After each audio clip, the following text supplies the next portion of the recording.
to some extent that courts can help you to manipulate your whatever because jurisdiction, yes, elastic has a limit. Yes, because Baba Mohbad has a lawyer, and the lawyer he has, kò ṣe lawyer jeko as in pé bóyá wọ́n ti fún lówó, because the way we are seeing it right now, it does not, Ogungbe does not portray pé ó ti gba owó. Shey you understand? It doesn't portray that he has collected money. Though then, fẹ́ máa ṣe blah blah blah then, you know, Sherry, you don't do blah blah blah at all. Davido ṣe kò bá Davido ṣe ń gbà yẹn. I did not even talk about it because you can mingle with anybody. Ṣé because of justice for Mohbad nsìn, you will not mingle with whoever you want to mingle with again. Ṣé ti yẹn bẹ́ẹ̀ yẹn? So before justice for Mohbad, you've been doing some things. Ẹ ti ń ṣe nǹkan. Bóyá before justice, bóyá kí Mohbad tó kú gan. I might have known Wummi, ṣé ti yé yín? Before Mohbad pai, I might have known Wummi pé èmi àti Wummi o are close. Ẹ ti understand? I might have known Darosha, ṣé ti yé yín? But after the trial of Mohbad, tí mo dẹ̀ rí pé ọ̀rọ̀ yìí is not clear o. Kíní kan o. Tí mo wá kúrò lẹ́yìn, tí mo wá bá Wummi, tí mi wá mingle pẹ̀lú Wummi mọ́. So now you now come and see me, bóyá ẹ ti wá rí fọ́tò èmi àti Wummi o. Ẹ ti rí fọ́tò èmi àti Wummi in the past kó tó di pé there's anything called justice for Mohbad. Ìyẹn o, that does not determine wípé I am anti-justice. That does not determine wípé maybe mo ti gba owó lọ́wọ́ Wummi. Àtijọ́ ń ṣe tẹ́lẹ̀. Ṣé ẹ ti understand? So before kí Mohbad, because ṣé we plan pé kí Mohbad kú ni. So what I'm trying to say is that the lawyer was, the lawyer has mingled with Davido. Ìyẹn ò mí pé bóyá he can do anyhow. But nǹkan tó kàn bí mi nínú then was when the lawyer was not saying something to jẹ́ pé ó ń ṣe dẹ̀gẹ̀dẹ̀gẹ̀ ńgbà yẹn, to understand, he was not coming straight. I don't understand him. And his baby lawyer, the way he was talking, ṣé ti yẹn ò lè mi ṣe tí mo ṣe yarí fún gbà. Wow, ọ̀gbẹ́ni ọ̀gá Adé wá ń bí kiri kan ṣe ó ti yẹ yín bẹ́ẹ̀. And I put the vent, and that was it. So now tádẹ̀ tún ti wá ń rí pé ọ̀rọ̀ yìí ó ti ní improvement, because what they wanted to impose on Baba Mohbad with the help of we like this, and you that you want this DNA to be done, because nínú gbogbo wa ń sìn àwa tá là ń ṣe justice, it is not everybody that wants this DNA. It is not everybody that wants DNA. Most people are saying, DNA, yẹn kọ́ ló máa determine, wọ́n kọ́ ló máa determine. Ìgbà tí wọ́n wá lọ síwájú wá lọ sẹ́yìn when there is no solution. So let us look at this side now. Let us look at the DNA side. So that was the reason why I am supporting the DNA. Because the DNA, ọ̀rọ̀ DNA ti yọ nínú kí wọ́n ti ń pè, ọ̀rọ̀ DNA ti yọ ní corona inquest. Ọ̀rọ̀ DNA yọ that I don't trust you. Mohbad said it, that I don't trust you. Even that son you are carrying, I'm doubting him. Where is my son? And adẹ̀gbọ́ pé Wummi sọ wípé, and adẹ̀gbọ́ pé Mohbad said that he will do DNA. That on Monday that we are going to run a DNA test on Monday. And Wummi said, òkú méjì máa lọ bọ́lọ̀ nílé, pé that Monday you will not see it. Ó halẹ̀ bẹ́ẹ̀ yẹn. So now we are now saying that I don't believe in DNA. Anyway, that is, by the way, the effrontery of Wummi for me. Wummi, let me tell you, mo sọ fún mo ní wà tẹ́. Mo sọ fún ẹ pé wà tẹ́. Because èèyàn ò kí ń gbin àgbàdo kó ló máa ká guava níbẹ̀. Kò possible. Because ìwọ ló pa bọ̀bọ́ yìí. Ìwọ ló pa bọ̀bọ́ yìí. DNA is the key. Is the key to justice. Ìwọ ló pa bọ̀bọ́ yìí. Bó ṣe halẹ̀ mọ́ Mohbad. Òun náà ni olórí burúkú iyán aládùkẹ́ bó ṣe halẹ̀ mọ́ ọkọ tẹ̀ náà nìyẹn. But God, to God be the glory. Ọlọ́run rán guiding angel. Ó rán sí Fẹ́mi Adébáyọ̀. Ó dẹ̀ sì dúró pa síbẹ̀. But Ọlọ́run tún rán guiding angel. Kò tẹ́ ń ṣe angel kan. Angels to Mohbad. Ìwọ òjò dúró. Torí pé ìwọ ọmọ ejò ní you are a snake. You are a snake. And you are in fact let me just continue. Ìṣe mi ẹ má lọ ṣe DNA. Ẹ ṣe precise ṣe ń parọ́ fáwọn kí ló máa pa àwọn pípò yìí tẹ́ ẹ. Àwọn mága. Àwọn tẹ́tí nurse mẹ́ta ẹ̀ ọ̀sẹ̀ rẹ̀ ti sọmọ́. Ṣẹ́rí pé kò kàn tẹ̀ fẹ́ lo ṣẹ́rí ó ti fi ṣẹ́rí you see that confidence tí bàbá Liam fún yẹn ó ń feel bossy. It makes her láti máa feel bossy pé òun bíi pé ọ̀gá lòun. Ẹ ti understand bíi pé ọ̀gá ni ẹ ti get. Ṣẹ́rí nígbà tí yẹn tẹ̀ tún ya ní maga ṣẹ́rí pé kò dáhùn. Ó tún lo tiẹ̀ pé no you are not relevant. Ẹ ti understand kò lo ọ̀rọ̀ yẹn. Ó ti feel bossy because ó mọ̀ wípé assurance tí bàbá Liam tó fóun as regards this DNA tí mo bá parí ẹ̀ tá a bá parí DNA yìí ẹ gbà ẹ mọ̀ pé ṣó ti yẹ yín bẹ́ẹ̀ yẹn ìdí tó fi ń sọ pé bàbá ó láwa ń ṣe freestyle ó ní bàbá Mohbad ń ṣe freestyle ó ti sọ fún wọn pé bàbá Mohbad ò lẹ́nu bẹ́ẹ̀ tẹ́lẹ̀ nìyẹn o before that one na before bàbá Mohbad no go fit talk. Baba Mohbad no go because they don't even put fear. You see what this girl is doing here? She's putting fear into that man's heart. She's putting fear. She thought it was Joseph Aloba before. She thought it was Joseph Aloba that cannot argue, that does not even know his rights. This one is right. This one is wrong. So he was now using different tools to put fear into the heart of that man. Fear, he came to put fear into the heart of that man and to make our people rejoice, to be happy that we are winning. Exactly. And they make the party. They did that party was it not last week that they did the party? Wummi was there, she opened the camera, she was dancing, Taba Paris, we go bust everywhere. You see? If not that, this lawyer, you see, the public wọ́n pariwo àwa ń pariwo ṣó ti yé yín tí máa sọ pé the public is not àwọn olórí burúkú o we tá wà níbí and all of us ẹ ti mọ àwọn tí mo máa sọ pé à ń pariwo no be olórí burúkú people àwọn òṣì olórí burúkú yẹn o àwọn bingo no not those people ṣó ti yé yín ẹ ti mọ àwọn tí mò ń sọ àwa so if not for us and the lawyer that was writing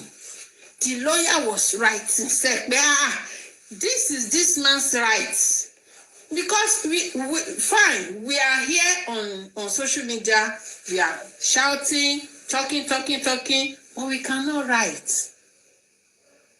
We cannot write. We don't have that right to write. Yes, because we are not lawyers. Okay? So with the help of the lawyer, and with us that we say, laye say, so that gave Baba Mohbad that confidence. Baba Mohbad to have that confidence to say, no, sir. I need continue. This is what I want, sir. Lie. I'm the father of this boy. I have the right. So when they now see that, this man, be like say, sure you get it, be like say this man no want grief, no grief for anybody, this man no want grief for us. So despite the fact say they try to impose our decision on him, he doesn't want to agree. I beg. Okay.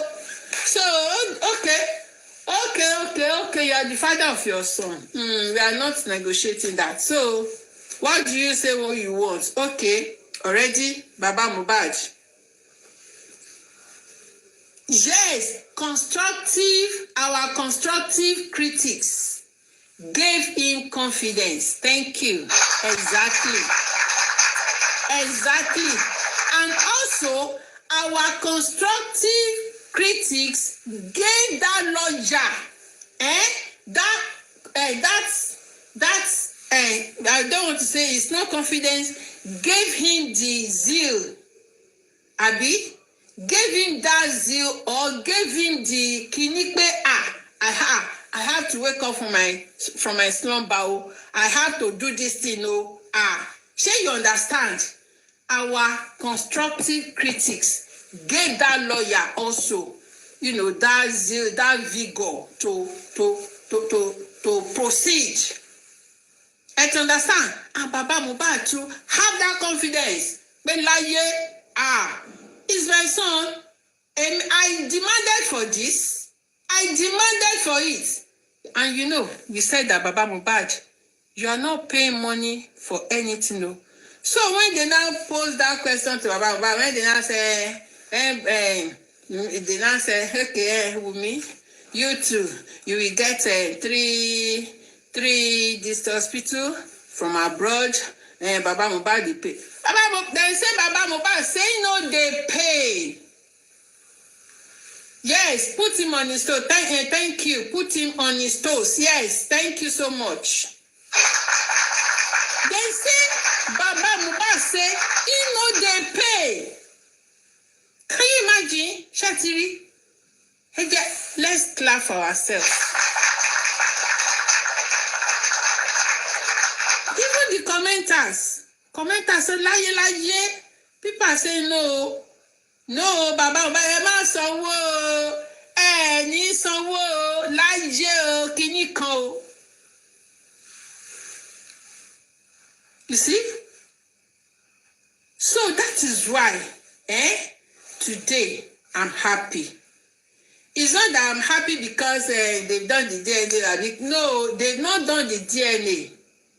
The sample has not been taken, but still, okay. So it's not that I'm happy that the DNA Shanti she DNA, no.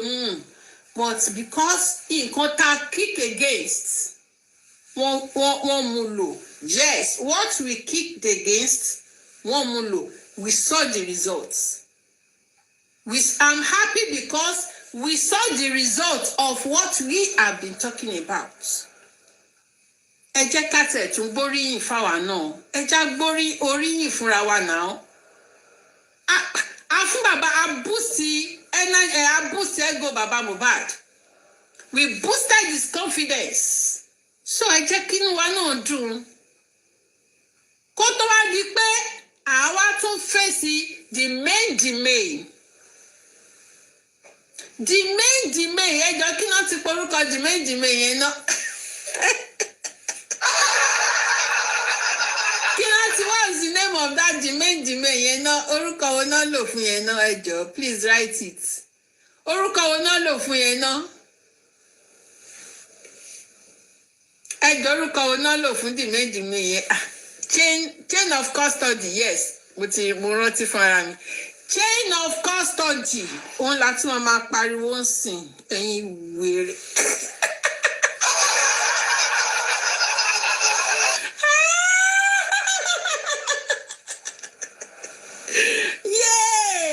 Wummi, your joker is on chain of custody.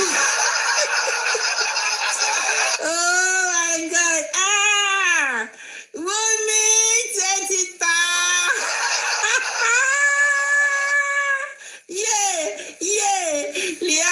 Liam is the one determining the court. Liam is the one that owns the court. Liam is the one that is paying the judges over.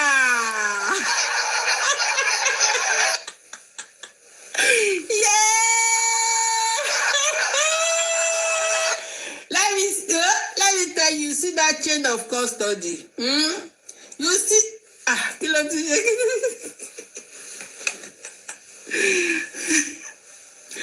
you see that chain of custody, now we get her. Chain of custody. Bá ṣe fẹ́ ṣe bí wọ́n ṣe fẹ́ bí bàbá Mohbad wọ́n bá ti ṣe fẹ́ kán ṣe náà máa ṣe. Yes, we have collected everything from the court. Orí yín burú. Chain of custody.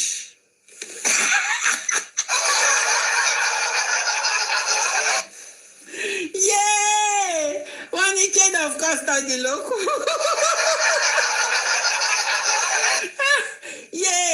Oh God, unfortunately, in 2 weeks' time, mo fẹ́ ṣe exam.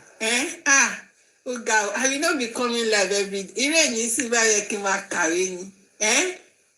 In case, if you did not see me, if you did not see me online, okay. Comfort lọ gba chain of custody ẹjọ́ kò rí i pé ẹ má ní comfort lọ gba chain of custody o. Mo fẹ́ ṣe exam ni o and it is very very important. But ọjọ́ tí wàá kàn fẹ́ wò pé let me just kí n kàn while away time. Chain of custody.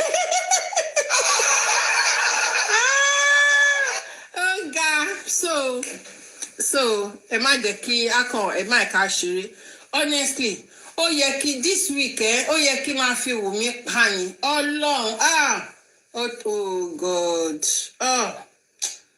Wùmí okay jáfi ṣe gbogbo wa ti mọ nǹkan tí wọ́n ṣàlòókù àbí everybody all of us we know everything àbí chain of custody. Okay, what is that chain of custody that that Baba Mohbad should still not, allow these welfare officers to come and take sample because that sample that is Ibe gone in powerhouse. Chain of custody. Ẹ̀yẹ́ lóyìnbó ní pààyàn. Òun ti di chain of custody.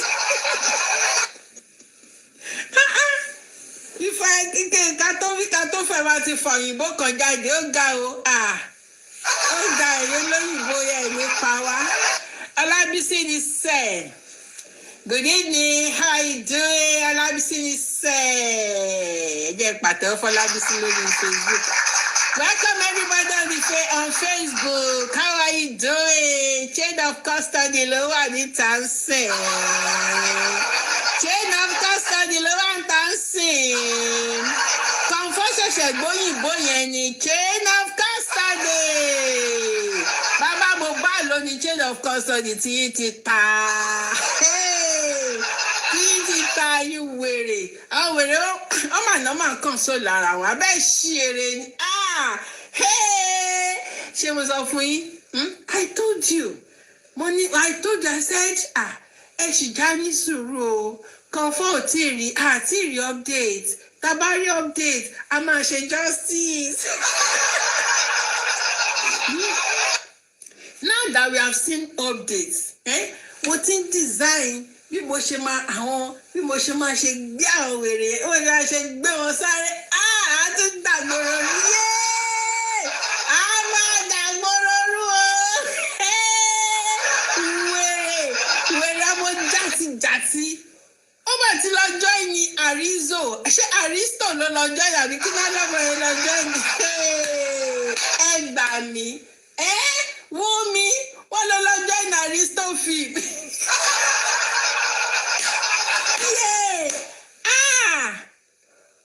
Ọlọ́run ó dùn mí ṣe rí lọ́sẹ̀ yìí ẹ̀ mi ní máa jáde much Ọlọ́run mi ní máa fi bẹ́ẹ̀ jáde mo fẹ́ kàwé mo fẹ́ kà má dẹ̀ fún yín ní result ní bá ti gbà báyìí kàn máa rí mi tí mò ń jẹ kàn fà ṣé o ti win lottery ni ṣé o ti gbówó fún ẹ ni ṣé o ti rí boyfriend tó kárì tó gbé dání lábẹ́ ni.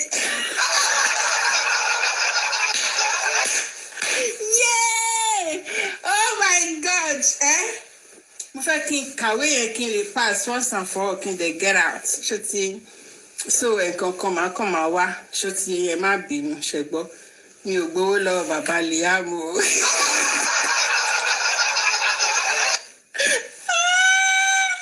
Àwọn lẹ́rìíbú ó ti kúrò justice ó ti lọ gbowó lọ́wọ́ bàbá Liam àwọn wèrè. Yeah! Oh my God! So, ṣé rí Wùmí olórí burúkú ọmọ lọmọ yẹn o. Ẹ má gbàdúrà kẹ́ ẹ bírù Wùmí lọ́mọ o. Èmi àti yín ní bírù Wùmí lọ́mọ o. Ọmọ èmi àti yín lọ́kùnrin lóbìnrin kò ní rírù Wùmí àti Ìyàn Aládùkẹ́.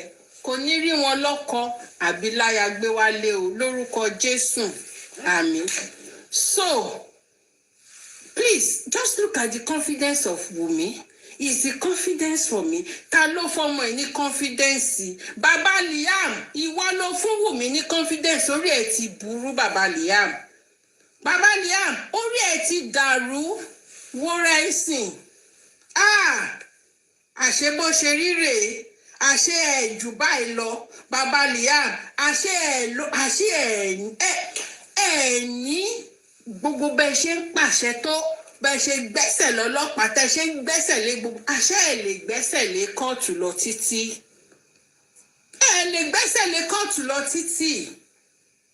ẹ gbẹ́sẹ̀ lé but ẹ gbé lọ títí lórí burúkú bàbá Liam kò ní dáa fún ẹ olóṣì àgbàyà àgbà játijàti bàbá Liam àgbà rédèrèdè àgbà tí kò tó lé kò ní dáa fún ẹ kò ní yẹ bàbá Liam ikú ló máa pa ẹ́ sórí stroke tí Ìyàn Aládùkẹ́ ń pín kiri yẹn ọ máa pín bàbá Liam sórí stroke tí Ìyàn Aládùkẹ́ tó ń pín kiri yẹn wọ́n máa pín dé ọ̀dẹ̀dẹ̀ ibẹ̀ báyìí wọ́n máa tó stroke yẹn ẹnu ẹ̀ máa wọ́ ọwọ́ ẹ̀ báyìí ó máa rọ ọwọ́ ẹ̀ máa rọ olórí burúkú olòṣì ó ti balẹ̀ ayé jẹ́ bàbá Liam ti balẹ̀ ayé jẹ́ kò ní dáa fún ẹ bàbá Liam ìwọ náà Wummi kò ní dáa fún olórí burúkú olòṣì wọ́n ní o fẹ́ lọ ṣe Arizo the coming of Arizo kò ní dáa fún ẹ olórí burúkú mo rí nǹkan onoṣo last olóṣì ìgbà tó ń ṣe advert Fọlá gọ́tẹ̀ tún ti lógo jù lọ lórí burúkú Fọlá ó lógo jù ẹ lọ wọ́n gbé Fọlá kan tó gbé wọ kò ní dáa fún ẹ olóṣì ó máa gbẹ lórí òró ni wàá gbẹ lórí òró olórí burúkú ọbí ó ti fowó san owó blogger tán ó ti kó gbogbo owó fún blogger olórí burúkú ti kó gbogbo owó fún blogger olòṣàlàyé bàjẹ́ mo rí nǹkan náà ó dàbí ọ̀pá olòṣì ti yọ sábẹ́ gáùn kò ní dáa fún ẹ̀wọ̀n mo ṣọmọ játijàti olórí burúkú ìwọ náà máa ń ṣeré ọkọ̀ ẹ̀ balẹ̀ ni bàtà bá fòrò ẹ̀mí ẹ̀ tá a fòrò ẹ̀mí ẹ̀ tá a mú ọkàn.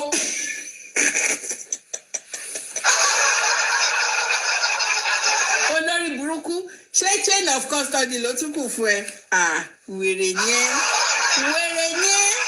chain of custody òun ló kù fún ẹ wọ́n ti tẹ dànù ṣé kí ẹgbẹ́ bàbá Mohbad tún ti ń gbé bàbá Liam ó tún ti ń gbé abẹ́ ẹ̀ gbóná ó kàn máa dó ẹ̀jẹ̀ ni bàbá Liam ó kàn máa dó ẹ̀jẹ̀ ni ẹni tó pè ní bàbá Liam ó kàn máa dó ẹ̀jẹ̀ ni ó máa dó ẹ̀jẹ̀ ó máa lose wàá lose wọ́wọ́ ta ló ń tán já ní mọ́ṣáláṣí tó ń kan lèmọ́mù àbórí ẹ̀ burú àtiwọ́ o àti bàbá Liam o ikú gbígbóná ló máa pa yín ikú tí iyán aládùkẹ́ tó ń pín kiri yẹn òun ló máa pa ìwọ àti bàbá Liam olórí burúkú olóṣì aláyé bàjẹ́ chain of custody kò sí lọ́wọ́ ẹ olóṣì chain of custody ò sí lọ́wọ́ ẹ amúgbó ọmọ olórí burúkú tí bàbá Liam bá ń fagbó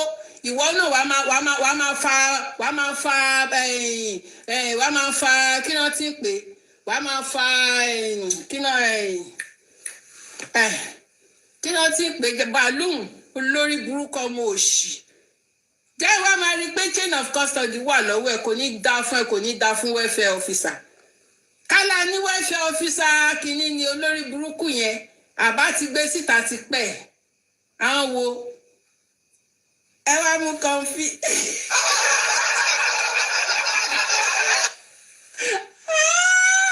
you go arrest you Tobi you go arrest you ikú payín ikú gbígbóná payín Lagata gan wọn bí ìyá ẹ̀ tó ti sùn lọ́run tí ó sùn ìyá Lagata wọn bí dá kó sọ pé kínní ó kàn tọ́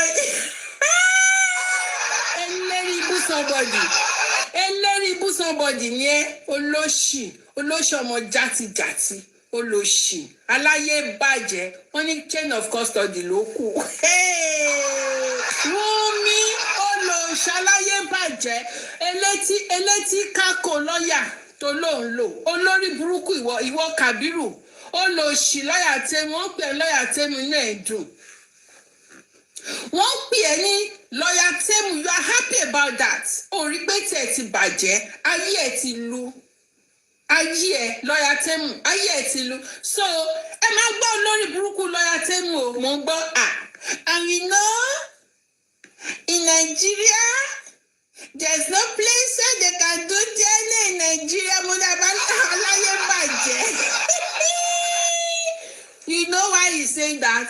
It is because of the chain of custody. It's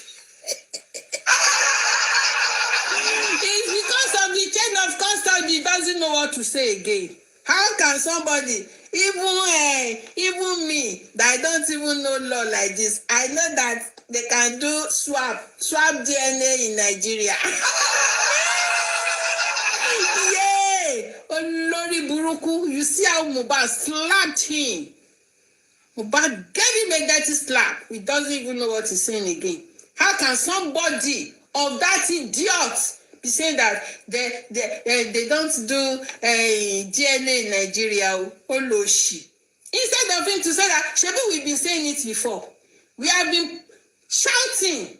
There's nowhere they do tissue-based DNA in Nigeria. Olórí burúkú somebody. You are there shouting. You be doing fracas. Fracas does not even allow him to know what he's doing. Fracas don't destroy these idiots.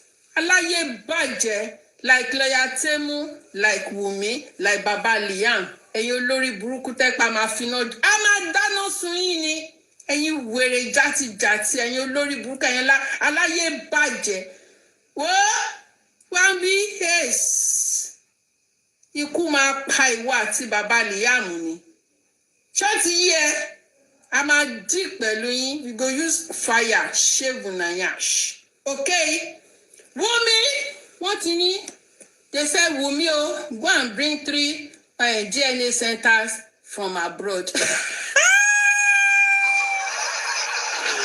abroad is Tanzania abroad is Ghana. Abroad is Kenya. Either of these countries, Wummi, Go and bring your DNA centers from here. Okay, they said, no, they are not doing DNA. Yeah, you think I paid? He paid them. Try. I'm waiting at the light with this one. Oh, God. Now waiting at the light with this one. When that thing, they pay them, you call the user and they pay their papa. Hey. They should go as their papa. They should go as their papa. Their papa is sitting on the hot seat. Their papa is doing freestyle. Okay, àti bàbá Mohbad, àti ìwọ, ta ló ń ṣe freestyle? Olóṣù ọmọ jàtijàti tí ò ní bàbá. You no get papa. Ankara ni bàbá ẹ̀ wọ̀ kiri. Olórí burúkú bàbá, ọmọ bàbá láǹkárá. Ọmọ bàbá láǹkárá. Olóṣì aláyé bàjẹ́. Aláyé ọmọ jàtijàti. Di wèrè, ẹ ṣe parọ́ wèrè fún wọn. Ẹ má lọ ṣe di ẹ̀ Mami jayé lọ jayé, ọmọ tó jayé. Mr. Bata ṣé wọ́n tún bẹ́ẹ̀ ni? Ṣé wọ́n bẹ́ẹ̀ ni? Wọ́n ń ké o, wọ́n ṣàké o. Wọ́n ní kékeré. Wummi máa ń sí injection ni mo fún wọn. Wọ́n ké yá sí. Wọ́n ké yálà yóò lò. No DNA no burial. Ẹ wo ẹ fẹ́ kú. No DNA no burial. No DNA no sharing of property. Ẹ lè ṣe bẹ́ẹ̀.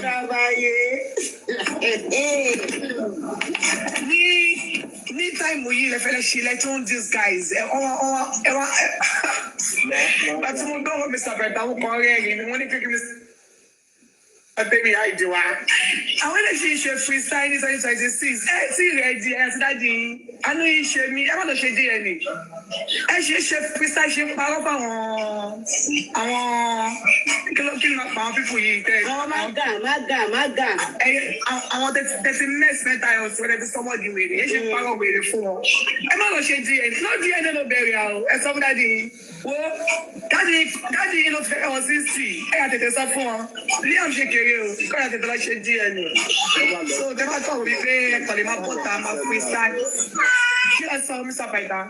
Comment le freestyle nous a? Oh non, c'est because dans freestyle, on parle, on parle nonsense, on parle bitch, on parle nonsense. Eh, chez DNA, non, chez wine, chez Abibeda dit l'on ni finance ni. Liam l'on ni finance, on a bien, on s'en fout. Ok, ẹ máa ṣeré kiri, ẹ máa rojọ́ lẹ́gbẹ̀ẹ́ ìdè lọ́nà ìṣẹ́gbọ́n. Ẹ máa rojọ́. Ní sùúrù ọmọ mi wọ̀ gbọ́dọ̀ yẹn, ta ló ní fáínánsì? Liam ló ní fáínánsì, àbí ó dábì kí o sọ fún mi. Ẹ lọ bèrè lọ́wọ́ dájú nǹkan tó dájú yín rí lọ́wọ́lọ́wọ́ báyìí. Ẹ lọ bèrè lọ́wọ́ dájú. Fáínánsì ni. Liam ló ní fáínánsì, ó dàbí ẹ̀ wọ́n sọ fún yín. Ok, ẹ máa ṣeré kiri, ẹ máa rojọ́ lẹ́gbẹ̀ẹ́ ìdè lọ́nà ìṣẹ́gbọ́n. Ẹ máa rojọ́. Ní sùúrù ọmọ mi wọ̀ gbọ́dọ̀ yẹn, ta ló ní fáínánsì? Liam ló ní fáínánsì, àbí ó dábì kí o sọ fún mi. Olórí burúkú yẹn olóṣọmọ aláyé bàjẹ́ yẹn àti wọ́ o àti bàbá tó bí Liam o ikú gbígbóná ló máa pa yín. Liam ló ní fáínánsì. Who has the fáínánsì? Liam has the fáínánsì. Who has the fáínánsì? Liam has the fáínánsì. Olórí burúkú ni ìwà àtọmọ tó bí.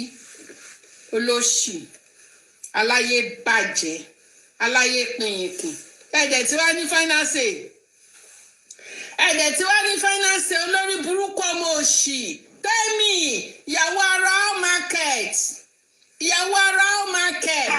Lórí burúkú ẹ tún máa dáná ara yín dùn ni ẹ tún lọ máa jẹ ṣúgà ni inú yín tí ò dùn ẹ tún lọ jẹ ṣúgà ẹ máa jẹ ṣúgà ni bínú yín ò ṣe dùn yẹn ẹ tún lọ jẹ ṣúgà and you be there lying. Oh, it's not so kò rí bẹ́ẹ̀ o Liam ni o òun ló ṣì ń control kan táyé yín ti bàjẹ́. Bàjẹ́ ẹ̀yin olórí burúkú yìí lọ́yà tẹ́mọ̀ sọ fún yín lọ́yà tẹ́mọ̀ dà will be shouting, the man is this, he cannot do this, he's not the owner of the dad, he's not the guy, he has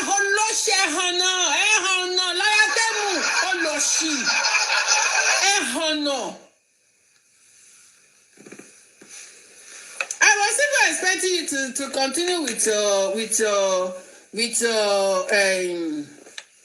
saga lifestyle today. Chain of custody has controlled you. Chain of custody has controlled you. Baba Mohbad, ẹ má gbà fún wọn. Yes, ẹ má gbà fún wọn. Representative yín tó wà ní abroad. Àwọn ló máa wá gbà kínní, ló máa wá gbà. Olórí burúkú, ibo ló ti wá tó ti lókù lọ́rùn. Ìwọ welfare officer, mo rò pé ayé fẹ́ yé sí ẹ lára. Welfare officer. Ayé ó máa yé sí ẹ lára ni. Oyin máa ta owó ẹ. Ó ìwọ tó lè mú eṣinṣin. Ó lọ mú sample ayé ẹ fẹ́ bàjẹ́. Tá a bá rí ẹ̀bẹ̀ tẹ́ títa. Tá a bá rí ẹ̀bẹ̀ ikú pa ẹ́. Bẹ́ẹ̀ ni nǹkan tó bá wá dé òkú olókùú wá ṣàlàyé. You go talk. Nígbà tán bá rán oyin sí ẹ, oyin tóyin ká pa lájí ẹ iṣẹ́ tó máa lóòní ṣèmí mọ́ oníṣẹ́ Mohbad ìwọ welfare officer ó fẹ́ lọ tójú bọ ó fẹ́ lọ tọwọ́ bọ ojú òkú olókùú ayé ẹ fẹ́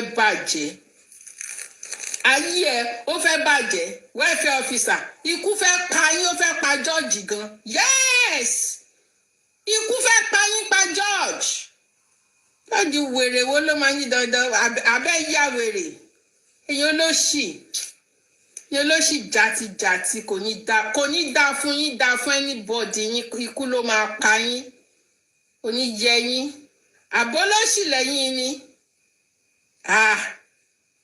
welfare officer iṣẹ́ tó máa ṣe tó máa lónìí ṣèmí mọ́ ìyá ẹ̀ wò ó. Ẹja continue.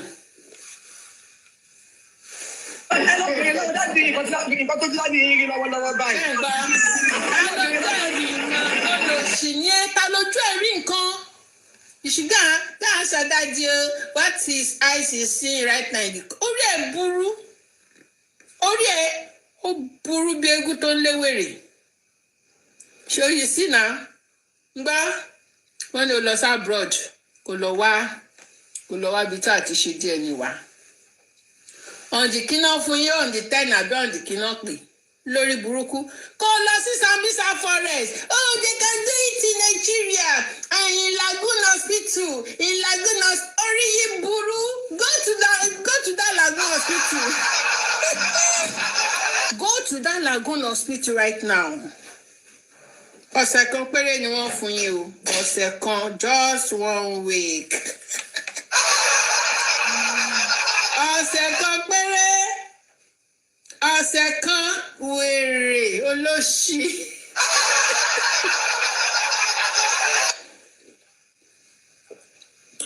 Wummi, this is an opportunity for you. You even travel to UK. You travel to Canada. You will travel to America. It is a golden opportunity. You hear? Wummi, it is a golden opportunity for you to travel abroad. Travel olórí burúkú. Báwo lọkàn ẹ ṣe fẹ́ ṣe balẹ̀ sínú Aristo tó ń ṣe? Oh, you have not done DNA. You have quickly go and join Aristo film. Olórí burúkú. Now, this thing, okay? Indomie. You've not done DNA. Olórí burúkú ti lọ join Aristo. Olórí olóṣì wo ó máa tẹnu gbóbi ọwọ́ ni. A máa mú ẹ, a máa pa ẹ́ sára. Bẹ́ẹ̀ ni a máa jó gbẹ, you will dry. Ó máa dàbí bonga fish. Ní jẹ́ kọ́kọ́ ẹ̀ balẹ̀. Ó máa ní heart attack ní Arizo film kìíní yẹn ni olórí burúkú olóṣì ìwọ náà ṣe Arizo páyà Arizo ó ti ṣe díẹ̀ ní ọmọ tó gbé dání ó ti ṣe díẹ̀ ní ọmọ tó gbé dání olóṣì ó ti mọ̀ pé àwọn bíi fíìmù kìíní yẹn ibẹ̀ náà ti ń dóyin pa ibẹ̀ ni wọ́n ti ń dóyin pa káwọ́ rí náà wọ́n máa fi okó ya ẹ lẹ́nu ni wọ́n á dá okó jọ sí ẹni wọ́n á fi okó ya ẹ lẹ́nu wọ́n á fi ba yí ẹ jẹ́ olóṣì aláyé bàjẹ́ you started an unfinished project tí parí ẹ̀ o tún ti lọ bọ́ síbòmí because Baba Liam gave you that assurance orí ẹ̀ ti burú orí ẹ̀ ó burú bí eégún tó ń léwèrè kò ní dá fún ẹ ìwọ ọmọ òṣì játijàti gbogbo àwọn alátìlẹyìn ẹni kú máa pa ẹ̀yin wèrè játijàti ó lè.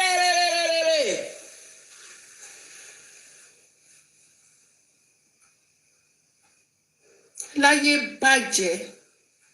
Abroad is Tanzania, yes. Go to Tanzania, go and do it. Oloshi, go to Egypt, go and do it. I'm suggesting for you, go to Egypt, go to Ghana. Lórí burúkú somebody. Wọ́n náà fẹ́ jápa. Wọ́n ní kí bàbá Mohbad sọ, àbáyé ẹ fẹ́ bàjẹ́. Àbáyé ẹ fẹ́ bàjẹ́. Kọ́ wá sanwó olórí burúkú ní ẹ̀yìn. Ó ṣí ere ní ibo ló ti gbọ́ pé ìyá ọmọ ń ṣe DNA fọ́mọ ẹ̀. Ibo ló ti ń gbọ́ pé ìyá ọmọ kí bí ọmọ mi sìn ká máa tún máa sọ pé èmi ò pé fún ara mi kí pé bóyá ọkọ bí mi o. Ó ti ya sáré lọ ṣe DNA méjì pápápá. Kí ló dé? Àbí o fẹ́ ọkọ? Mo fẹ́ ọkọ o. Ọkọ mi dó mi o, mo lóyún òṣèbọ́ ọkọ mi ni. Mo ṣe tún máa béèrè pé mo ṣe tún máa sáré DNA wo. DNA wo wọ́n ní obìnrin ló mọ ọkọ ẹni tó bímọ fún. So ó dórí títí ẹ àkàrà degun ìwọ ọmọ ẹni tó bímọ fún ayé ẹ ti bàjẹ́. So you have to go and do a secret DNA. O tún lórí láyà, you went to the court, to the public court. Orí ọ̀rọ̀ Wùmí ló máa kú sí mọ́mí Esther. Ikú ló máa pa Esther yẹn. Ó máa fẹ́ ọkọ bíi Wùmí. Olórí burúkú olóṣì. Àwọn tó ń sọ̀pọ̀tì Ìyàn Aládùkẹ́. Olórí burúkú. Àwọn tó ń sọ̀pọ̀tì Ìyàn Aládùkẹ́. Ẹ máa sọ tẹ́ bá ti rí wọn ẹ máa fi òkò pa wọ́n dànù. Ẹ máa fọ́ wọn lórí. Àwọn sọ̀pọ̀tà Ìyàn Aládùkẹ́ nìyẹn o. Olórí burúkú kò ní dáa fún ẹ. Esther ó máa fẹ́ ọkọ bíi Wùmí. Ó máa fẹ́ ọkọ bíi Ìyàn Aládùkẹ́. Olórí burúkú somebody kò ní yẹ olóṣì. Aláyé bàjẹ́. Ẹ wá dúró ìdílé kan ẹ fẹ́ wo dànù. Olórí burúkú Wùmí ó wọnú ilé alọ́ba. Ó mẹ́sọ̀ pé òun bá wọn kanlẹ̀. Ìyẹn náà ni màá bá wọn kanlẹ̀. Màá fún wọn ní stroke. Olóṣì. Ṣebí stroke náà lẹ́fẹ́ fún bàbá Mohbad. Tá a gbà fún yín. You wanted to give bàbá Mohbad stroke. Bọ́bá àgbà fún yín. Ẹ̀yin olóṣì olórí burúkú dédé. How market? Alva. Olóṣì. Mo jòrò lárí. Aláyé bàjẹ́. Ṣebí àkàrà ni bàbá ẹ̀ wọ̀ káàkiri. Olórí burúkú. Bó bá tẹ̀ ókè o. Gbogbo èèyàn kan ló ń lówó láti ìdílé ẹ̀. Ẹ̀ẹ́dẹ̀ lówó nìyẹn. Ó dẹ̀ tí rọ́kọ tó gbé ẹ sílé tó dẹ̀ tẹ́ ẹ lọ́rùn. Ó wá lè máa jẹ́ kó máa rí ọkọ yẹn. Kó máa rí díẹ̀díẹ̀ kó máa jẹ́ kó máa jẹ́. Àárọ̀ obìnrin mi tẹ́ pé ara máa rí ọkọ yẹn. Ara máa jẹ́ ara máa fowó kọ́lé. Ara máa fowó ṣe nǹkan lábẹ́lábẹ́. A tún máa gbàdúrà pé nǹkan kan gbọdọ̀ ṣe ọkọ ẹ̀ because ibi tó ti ń rí owó nìyẹn. Ẹ ò lè ṣe bẹ́ẹ̀. O fẹ́ sáré gbà wú kẹsáré yanjú ẹ̀ kò ní dáa fún yín gbogbo ẹ̀yin tẹ́ máa ń nírò èrò yẹn ẹ̀yin olórí burúkú yìí àti yín Aládùkẹ́ o àti Wùmí o ikú tírélà ló máa pa yín tírélà òun ló máa pa yín sẹ́ ẹ̀yin ò lè játijàti very horrible people ẹ̀yin olórí burúkú yìí wọ́n tẹnu pé ojú ẹni ọmọ ojú ọ̀rọ̀ lárí ó dẹ̀ ti rí nìyẹn wàá dọ̀ra máa jẹ́ wàá máa tẹ́kẹ̀ bàbá ẹ̀ tó ń wọ àǹkárá káàkiri yẹn wàá pààrọ̀ àǹkárá tó ń wọ̀ bó ṣe léèsì ni bó ṣe sáfẹ́ẹ̀tì ni olórí burúkú ara ẹ̀ ó tún wá jẹ́ àǹkárá material àwọn àǹkárá stuff yẹn olóṣì ó wá ra kó mú ọkùnrin yẹn kó ra máa rèé kó ra máa tọ́jú ẹ̀ kó fi ìfẹ́ yí lórí kó máa datọwọ́ ẹ̀ lẹ̀ fún olóṣì aláyé bàjẹ́ wá lọ pádànù ó lọ pa èmi fi pé bó ṣe yẹ kó ṣe rí nìyẹn because ó yẹ kó máa bu omi rin ibi tí source of income ẹ tó ti ń jáde yẹn ó yẹ kó máa bu omi rin ni pé kókó ọbẹ̀ gbọ́dọ̀ fọ́ o kò gbọ́dọ̀ fọ́ o fún ara yín lẹ wá lọ pa fún ara yín lẹ fọ́ dànù orí ọ̀gá Bello máa yọ o orí ọ̀gá Bello yọ o orí ọ̀gá Bello yọ o mo máa bá ọ̀gá Bello dúpẹ́ o mo bá ọ̀gá Bello dúpẹ́ tí wọn kan eyín ọ̀kan ẹ̀ o because olórí burúkú yín Aládùkẹ́ tó bá lọ pa bọ̀bọ̀ yẹn tó wá sọ fún bàbá yẹn pé Fẹ́mi ti kú tó gbọ́ báyìí immediately ni bàbá yẹn máa yarọ immediately ni bàbá yẹn máa yarọ immediately tó máa yarọ kò sólóògùn ẹ wá bí ọmọ tó dàgbà tó yẹn ṣé ẹ̀yin ọmọ tá ẹ gbé dání ìwọ tó gbélé àmùdání ṣé o gbàdúrà kọ́mọ ẹ kó dàbí irú Mohbad yẹn kọ́ dẹ̀ pádànù fún ẹ ṣé o pray pé kó rí ọmọ ẹ ní pípa ṣá wọ́n na ọmọ mi lásán gan pé mo rí pé wọ́n na gan má bá yín fa kùrákù kí tó bẹ̀rẹ̀ pé kí ló ṣe fún yín máa kọ́ dalẹ̀ rú ná I go scatter everywhere tó bá aṣọ ọmọ mi ló jẹ̀bi mo lè ṣe sọ́rí ẹ má bínú gbà yẹn má bínú gbà yẹn má bínú ara ló ta mí kíní kan ṣó ti yín ẹ bá rí pọ́n na ọmọ yín gan-an inú máa bí yín ni wọ́n ti tọkọ̀ fi pẹ́ nìkan ṣe kíní irọ́ o kódà these children they are children ni wọ́n childrenses àwọn olórí burúkú yẹn bọ́n dẹ̀ ṣe wà yẹn they have carcass in that Lagos wọn kì í fẹ́ ní sùúrù rárá they no wan get patient at all and all this idiot all this boss rat and all this Sholake and all this idiot all these bingos and we are talking in favor of them they are not realizing that we are supporting them. They are not realizing that we are advocating for our women not to kill these people. And look at the nonsense they are doing on TikTok. Just because we are advocating for them, we are kicking against what our agenda are doing. So you want us to support Wummi against you? I have boys' children. Even if I don't have boys' children, that I have girls,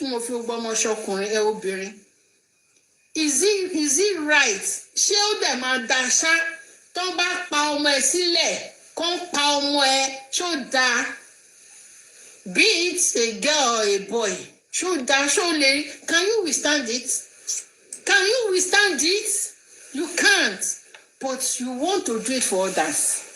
Oh, mọ̀ pé nǹkan tó ṣe fẹ́ lòmíì is still coming back to you. It will hunt after you, after your children. Ẹ tún máa bú àwa, ẹ máa bú wa. Tá à ń kọ̀ndẹ́mù kan tí gender wa ṣe. Ẹ máa bú wa, àwa tá à ń kọ̀ndẹ́mù kan tí gender wa ṣe. I don't know. ilé ayé yín ti bàjẹ́ irú àwọn ṣọlá kéèyàn tẹ́ pé òpònú lásán làṣà ayérádà ọkùnrin òṣì ọkùnrin játijàti ẹ̀yin aláyé bàjẹ́ dédé ẹ̀yin olòṣì ìpakúpa tí Wùmí pa Mohbad òun náà máa pa yín olórí burúkú Wùmí ìwọ pa Mohbad you are now running helter skelter you are running from pillar to pole you are running everywhere wọ́n sọ pé bàbá Liam ló ní òun ló ayé ẹ̀ bàjẹ́ ikú ló máa pa ẹ́ ló máa pa bàbá Liam.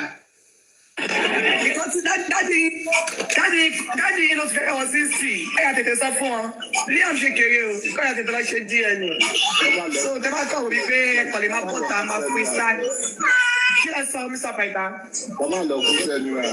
Ọlọ́run sẹ́ because don't fi sẹ́dọ̀ kan parọ́ ẹ̀kan palẹ̀ kan pa irọ́ nonsense kan parọ́ rubbish kan parọ́ nonsense ẹ̀ ṣe DNA ẹ̀ lọ ṣe ẹ̀ wáyé ni ṣé ọ bíbẹ́ dáàdì yín ló ní finance ni Liam ló ní finance o ó dàbí ẹ̀ wọ́n sọ fún yín ok ẹ máa ṣeré kẹrẹ ẹ máa rojọ́ lẹ́gbẹ̀dẹ̀ lọ́nà ìṣẹ́gbọ́n ẹ máa rojọ́. ní sùúrù ọmọ mi wọn gbọ́dọ̀ yẹn ta ló ní finance.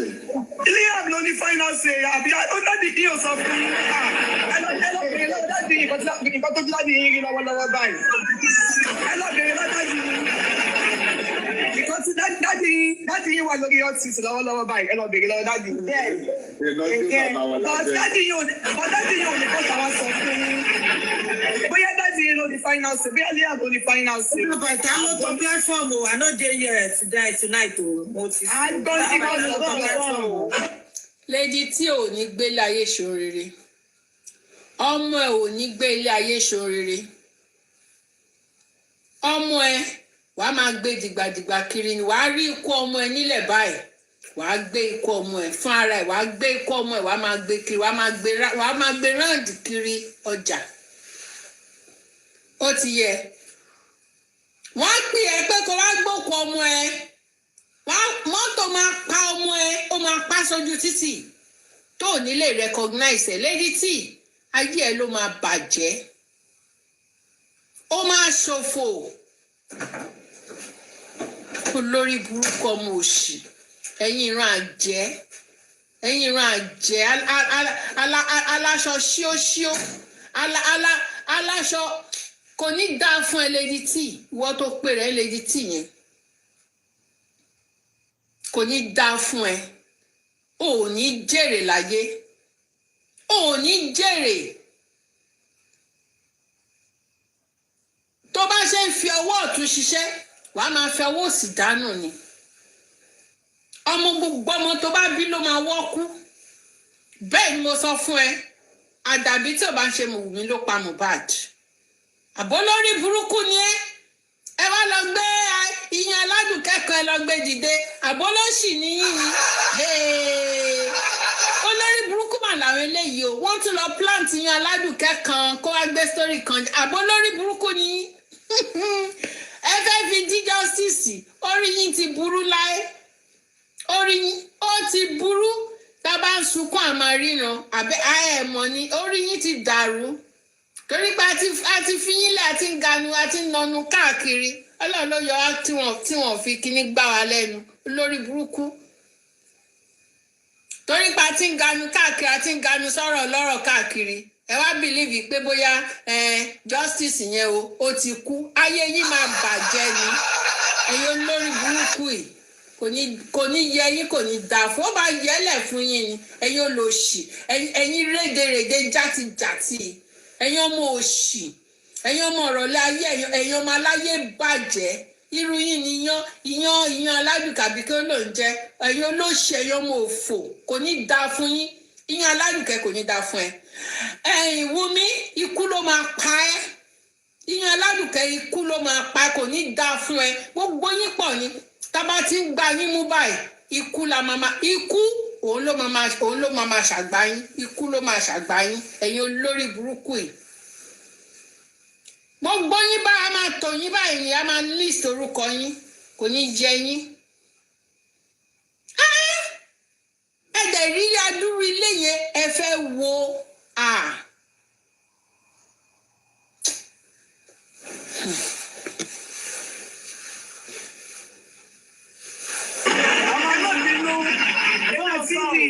Ẹ̀nà tí ń dìde láti club sí mo kàn gbọ́ pé Mr. Bàtà ló ń ta mo pé Mr. Bàtà tún ṣe ẹ̀sà àwọn 2026. Ẹ fọ àwọn pípù ilẹ̀ náà kọ́ máa sọ̀rọ̀ náà làwọn. Ṣé ara mi ìkẹ́kọ̀ọ́ tí wọ́n sọ̀rọ̀ Trump ni? Kan náà mo rí pé ló sọ̀rọ̀ díẹ̀ ní ẹ̀dẹ́ pé wọ́n sílẹ̀ kọ́ máa rojọ́ lọ́nà. Ṣé tí wọ́n bá rojọ́ báwo ni náà titun wọn bá lọ ifẹ̀ sùn lálẹ́ ẹ jẹ́ kọ́ máa rojọ́ kọ́ fún wọn ní fọ́ọ̀bùnà. Kí dájú wọn bọ́ sí court kọ́ wọn máa bá wọn máa sọ gbogbo eléyìí. Ṣé ti gbọ́? Ẹ bọ́ sí court ní online ẹ kí dájú yín bọ́ sí court of law kọ́ bá mi kọ́ bá máa sọ pé Liam is a bastard.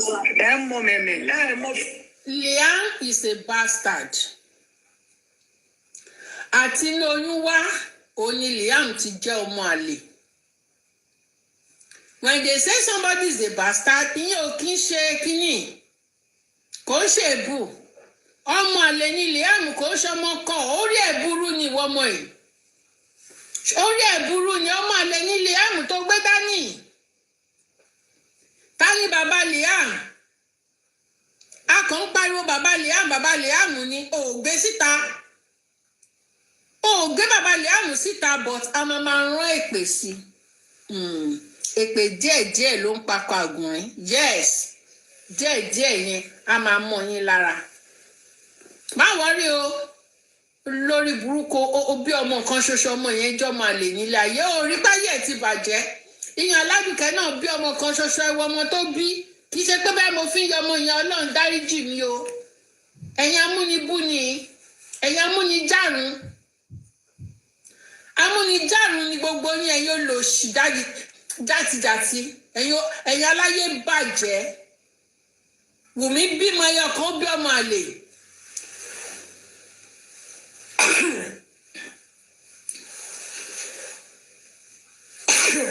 It is very good. Ẹ má bínú. Wùmí bí ọmọ ẹyọ kan ṣoṣo.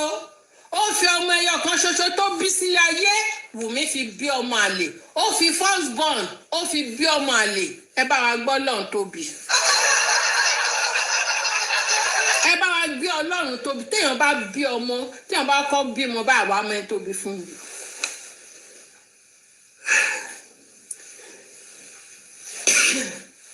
Ó wá mẹ́rin tó bí ọmọ fún ó wá ń sáré lọ ṣe secret DNA mi ò gbọ́ rí láyé mi bóbìnrin lọ ṣe secret DNA I never hear am before say woman go born you go do secret DNA. Let me bring people up. You can send your request ká sọ̀rọ̀ díẹ̀. Exactly, just one son destroy. Thank you ọmọ success.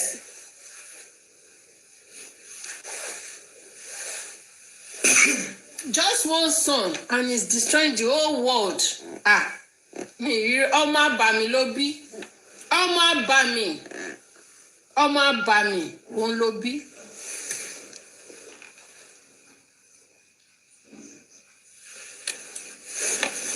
Ọmọ àbàmì ọmọ òṣì. Ó bímọ ẹyọ kan ṣoṣo sílé ayé ó fi bí ọmọ àbàmì ó fi bí ọmọ tí ò ní bàbá. Ó bí ọmọ kò ní bàbá yẹ ti bàjẹ́ ayé ẹ ó ti bàjẹ́ ìwà àtẹyẹ ìyá Aládùkẹ́ ẹ ṣe jàre ìwà àti yan Aládùkẹ́ the same thing ní olórí burúkú jọ ní ogbó yín ẹ̀yin olórí burúkú dédé ẹ̀yin aláyé bàjẹ́ wọ́n tẹ̀ tí wọ́n pọ̀ nígboro Èkó yẹn wọ́n ti pọ̀ jù kí ló dé wọ́n ti pọ̀ jù. Connect na kí ló dé tó connect. Power tap. Mo ń bọ̀ jà. Double tap. Ó ga o. Connected. I'm back jàre. Lórí burúkú. Ó bí ọmọ ẹyọ kan ṣoṣo ọmọ yẹn ọmọ àlè lọmọ tó bí ó tún da lérú ó ń dọ̀nà rú ó ń da gbogbo ìlú rú ó ń da odidi country rú ó bí ọmọ ẹyọ kan ṣoṣo ó ń da ìlú ó ń da world ó ń dàrú ẹ kalẹ̀ o I trust no one. Mommy, lady. Family Kosa. Fine. Rabi. Long time, Mr. History. I can't everybody. Then quickly chipping chain of custody. So, in essence, good. Half of the battery is won already. But the first energy about zero. And for the fact we on the first energy by the July conference showing us still. Because to Wummi, it's a do or die affair from the beginning, from the get-go. And if there is any loophole, she's ready to take any opportunity. So the man just have to be vigilant at all times. Now, so once simply, of course, to do one, but only more BT want to match test corner so. The Baba only cannot mean kule by chain of custody. No, chain of custody ẹni wípé bọ́n ṣe máa ṣe transport ẹ̀ lọ sí America or lọ sí ibi tó ti fẹ́ ti ṣe ibẹ̀ yẹn gangan ni foundation DNA yìí wípé báwo how secured will it be pé báwo náà ṣe máa ṣe secured then àwọn tó fẹ́ mú sample yẹn wípé kí bàbá kó sọ pé àwọn welfare kọ́ ló fẹ́ wá mú sample pé àwọn tí tòun àwọn hospital táwọn mú àwọn yẹn náà máa send representative wa ó ní chain of custody pé báwo bọ́n ṣe máa ṣe mú sample bọ́n ṣe máa ṣe fi sínú shipping bọ́n ṣe máa ṣe lọ register ní shipping company ẹ̀ bó ṣe máa ṣe done so that chain of that custody must be tight. Yeah, I understand. The other time, Timo Sope, Baba should, to act like James Bond 07. While the sample at his disposal in his custody. From the point of collection to the airport and abroad, some people were trying to, some people that cannot even see future, cannot even put 2 + 2 together to reason out, will come after you. And right now, that is what is coming to play. It is an integral aspect of the case. Whatever the man can do, whatever Baba can do, to make sure toe to toe, bumper to bumper, head to head, ojú kúrò ara sample yẹn nǹkan tó bá tún lè mójú bàbá wọ́n ṣe ń gbàgbà àwọn tó ń gbàgbà ìbóyá ọjọ́ máa lọ sí airport ọjọ́ máa chata mọ́ ọjọ́ máa wọ plane ọjọ́ máa lọ títí tó máa dé tó lọ́jọ́ máa. Àìsàn ọjọ́ mẹ́ta ni bàbá máa ṣe àbí bí bàbá tẹ̀ máa àìsàn ṣe gan àlùfáà ni. Ní time tó bá ti gba sample yẹn kí tó máa ṣe test tó máa ṣe one age bàbá shouldn't be far away from the sample because anything tó bá ti lè mú any distance tó bá ti gba sample tó bá ti extract sample tí bàbá bá fi lè wà an inch distance away from the sample anything can happen because this thing is not only about Mohbad. We shouldn't forget that there is more of a political undertone. And when I say political undertone, I'm saying human to human, power to power, politics. I'm not even talking about political parties, party politics, no. When I say it's a political issue, it has to do with human relationship, because every human being are political animals. And justifies the means. Ogudo schedule from the point of extraction to the point of test to the point of result. My goal lásán, anything lè ṣẹlẹ̀, it can happen. Bàbá tó ń darí ìlú yẹn gan-an, ṣé kò sí bó ṣe àwọn professor school tó ń gbó lọ tán ní wọn lórúkọ ẹ̀ ní US. Ṣùgbọ́n lọ sẹ́tù àwọn kan tó fi bẹ́rì kéèsì yẹn, do bàbá ò lè lọ US ṣá. That's the fact. So, only Basha Wummi, anything can blame. So Baba should be vigilant. Thank you. All right, thank you so much. So we continue to create awareness and to remind Baba Mohbad not to be slack about it. You know, we tell him, we continue to, tell him, we continue to remind him. We continue to remind him pé káwọn náà àwọn gan ti mọ̀ pé operation pattern finally lélẹ́yìí o. Yeah. So thank you. Your Madam Coffee. Ma? Ẹ káàsán mà. Ẹ káàsán mà. Ṣé mo lè sáré béèrè question kan mà? Ẹ sọ̀rọ̀ yín. Ẹ má bínú, trust no one. Mọ́mí ìlérí àgàgà tó bá tutù.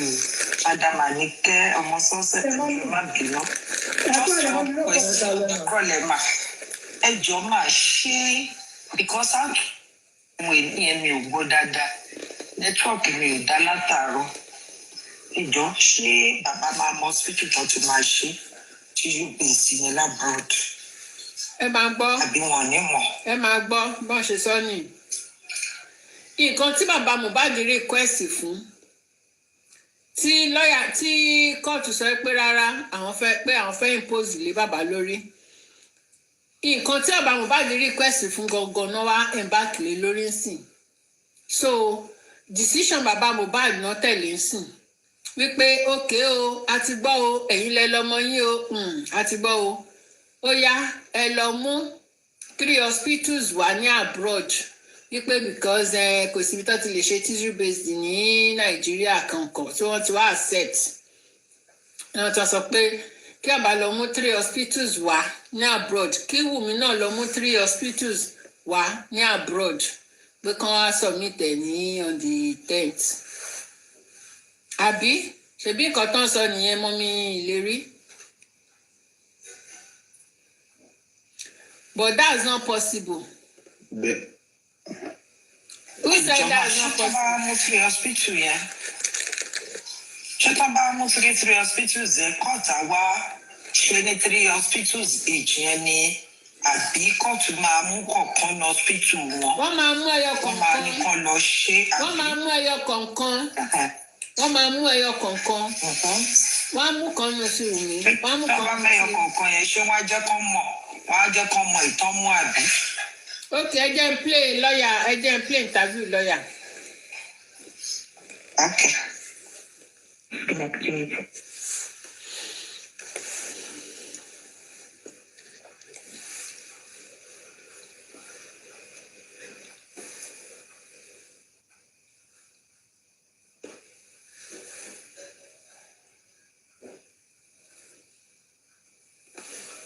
Connected.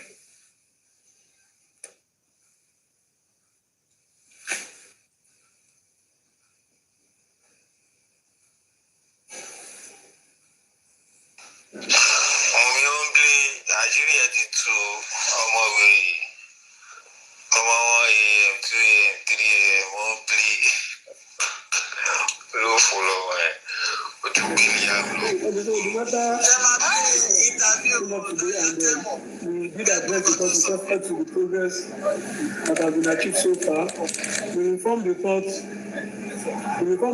the effort the medical officer has put in to get the facility, but we realized that it does appear that the medical officer did not understand, or there's a clear misunderstanding of facts, intention of parties by the welfare officer, because what the welfare officer suggested does not represent the intention of the party. So in the light of that, we did inform the court that suggested the number of facilities abroad that can conduct issue-based to the welfare officer. And it was after that the court now felt, okay, going forward, can we have 3 facilities suggested from our end, 3 facilities suggested from their own end, and the court will pick one. So the essence is that we will suggest 3 facilities for them, so that it will be as if we had a predetermined facility if we are giving them one. The court, out of the 3 we suggested, the court will pick one from us. Out of the 3 dates suggested, the court will pick one from them. Then the court will now pick an independent one. So what it means therefore is that we are having 3 different DNA tests, tissue-based. The court, out of the 3 we suggested, the court will pick one from us. Out of the 3 dates suggested, the court will pick one from them. Then the court will now pick an independent one. So what it means therefore is that we are having 3 different DNA tests, tissue-based facility if we are giving them one. The court, out of from them, then the court will now pick an independent one. So what it means therefore is that we are having 3 different DNA tests, tissue-based. By and large, the 3 results are not lie. The 3 results must correspond. If the integrity of the result is anything to be believed. So if there are discrepancies in any of those 3 results, then we will know that there is a foul play. So this is the position. So the court agreed with us, and the court has now adjourned to 10th of February for us to come with a verifiable facility overseas. And before we can suggest, we must have ascertained that indeed this facility can do tissue-based, not a third party. Because we have some facilities that cannot do post-mortem DNA test. So that's just the outcome. One clarification, sir. Did the court establish which pathologist or who is going to take this out? Okay, so as with respect to pathologists, we made it clear that our clients, the family of Aloba, have their reservation with respect to a government pathologist because of what transpired at the coroner inquest, where a pathologist purportedly came back with a result that come to be inconclusive. So we said we don't want to be in that situation again. And in order to clarify all of this, I made it clear that there are some facilities overseas that have their own specialized pathologists in Nigeria. They have facilities in Nigeria that take samples for them. So in order to guarantee the integrity, we will get a facility that have their own pathologists that will take the sample directly. We are not going to rely on any pathologist from Roots or from Lagos State teaching hospital or whatever. I am not indicting them, but because of the technical history of what has transpired over the years, especially with respect to the autopsy of Mohbad, we cannot guarantee their own integrity. So, and the court agreed with us. So, with the pathologists and centers, everything should be submitted by next week. Technically, everything should be submitted on 7 days. On the 10th. 7 days. Okay. And of course, the entire process is going to be transparent. When they are taking the sample, transportation. When they are sending me everything, will be there. And with respect to the funding, my client is only funding his own and that of the court. The respondent will fund their own. The court agree all of this with us. So,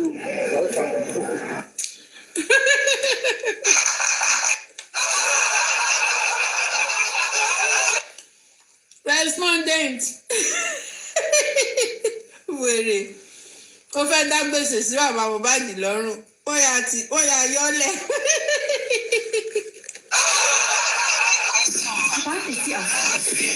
Hello, ma. Ma? Yeah, she Otitoabi. Okay, that is a very good outcome. But my question is, will Baba and the other concerned party, will they know the hospitals they will take out of those three hospitals they asked them to present? Why asking them to present 3 hospitals? Why not just one? Baba go and bring one hospital abroad that is verifiable. Or we go and bring one that is one, and Baba will know that this is the hospital I presented. Why 3? And they are going to take one. Have they ever had the lawyer? Whether Baba will have the knowledge of the hospital they are going to pick between those 3 hospitals?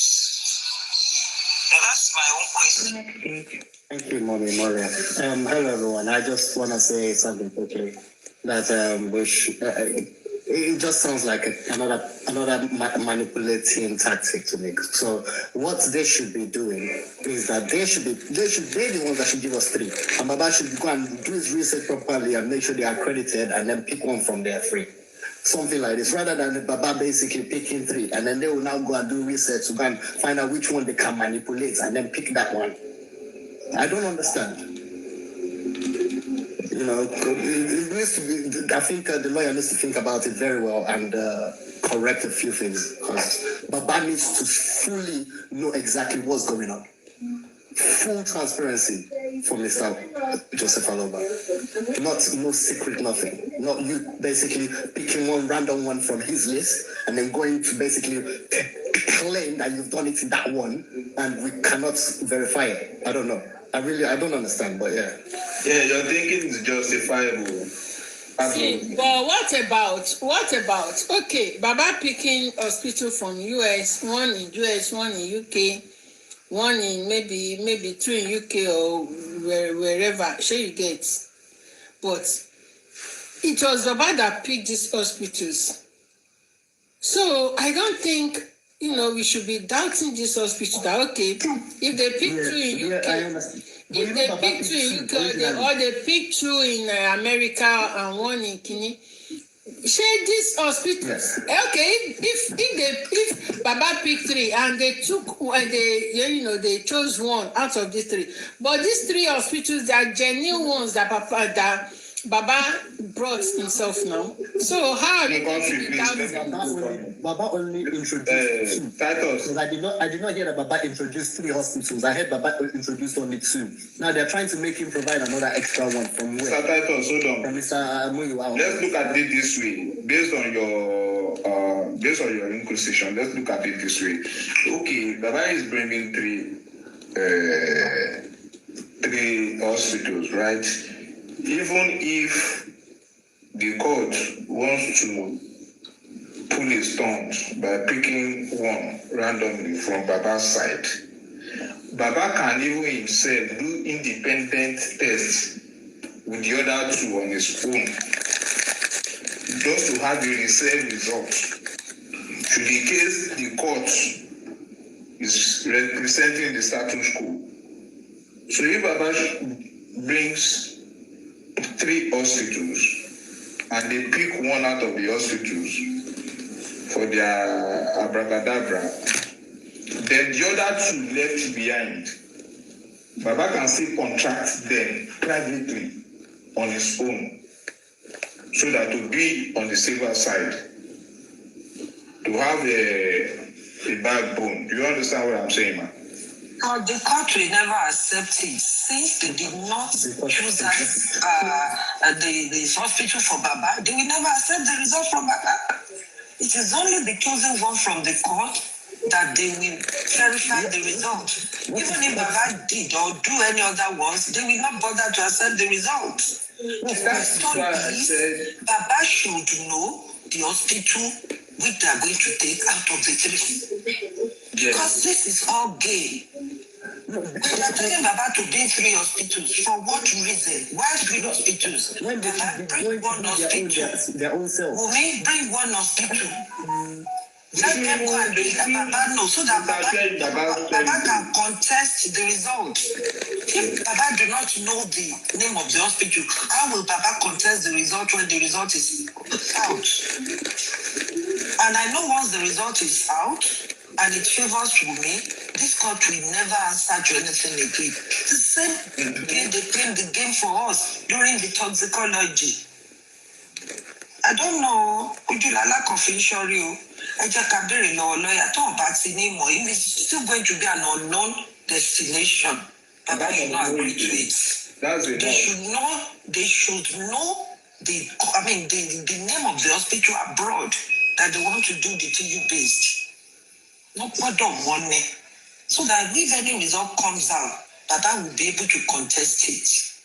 Let them allow Baba no be Mohbad. And the Liam we are saying wants to be bearing Aloba, not the state government's name. And look at Baba, what is it called? Baba Davido now. As the grandfather, he did the DNA test for his granddaughter. Let Baba have his own personal result first. Whatever the case may be, don't let God be jumping. Kilo komo, Allah balafa kimo dani Wummi sọ pé ọmọ ẹ̀ ń jẹ́. Why is the interference of the court? Why are they asking Baba to pay three hospitals? Why not just one that is very viable abroad? Baba, we know that hospital to move money, if it not shaming, if they bring anything, Baba will be able to contest it. But if Baba present 3 hospitals, if he present 3 hospitals, we know the names now. But because sorry, that is I answer question. It's when the lawyer said, when the court said Baba should bring 3 hospitals, no, 3 hospital one. They now said, our mama the court will now have an independent one. So now the lawyer now said, because of the case, the way the case of Mohbad case is now a public case. Instead of the court they want to do it anonymously before, the court now agreed that it's not going to be anonymous anymore. It's going to be everybody will know where they are taking whichever hospital they pick. Baba will know, the whole world will know, so that they will be able to track it. They will be able, if the result come out, they will be able to go there to go and verify. That is good. That is welcome. It was argued that because of the nature of this DNA thing, the Mohbad case is no more Professor Obomo, family and it's not going to be anonymously anymore. The whole world wants to know the hospital, and the court agreed. They said, okay, they will let Baba know where they are taking it, the hospital they are taking it, and since it's even Baba that is going to pay for the court's own. So there is no way the Baba is not going to know where they are taking it to. The only thing is just that we don't going to put all the whole world should put their torchlights. Let's go and borrow an OG for them to know that we are on top of this game. We are not going to allow them to do the same thing on this DNA. What they did during the autopsy and toxicology is two different things now. The pathologist said he asked for so many things from the police, from the syringes, for everything. They didn't give it to them. On this DNA thing, the sample is going to be taken by Baba pathologists, which is from the hospital they are going to use. And I don't think they need any other thing from the government apart from the sample of Mohbad. So that is where we are going to put our torchlights. Because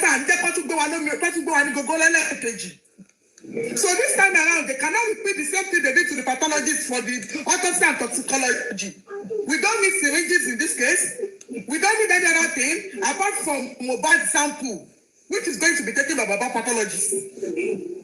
So, let's be hopeful.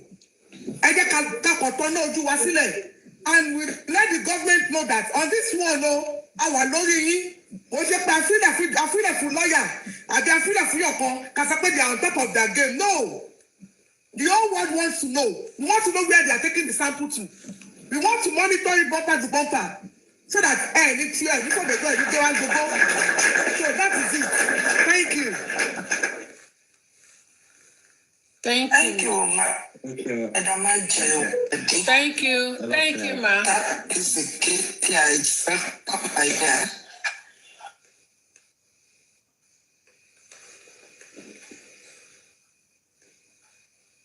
Kí ló ṣẹlẹ̀? Please, can you hear me?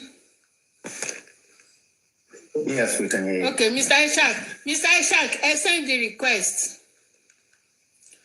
Mr. Ishaq, send the request. Mr. Ishaq, láwọn ní question.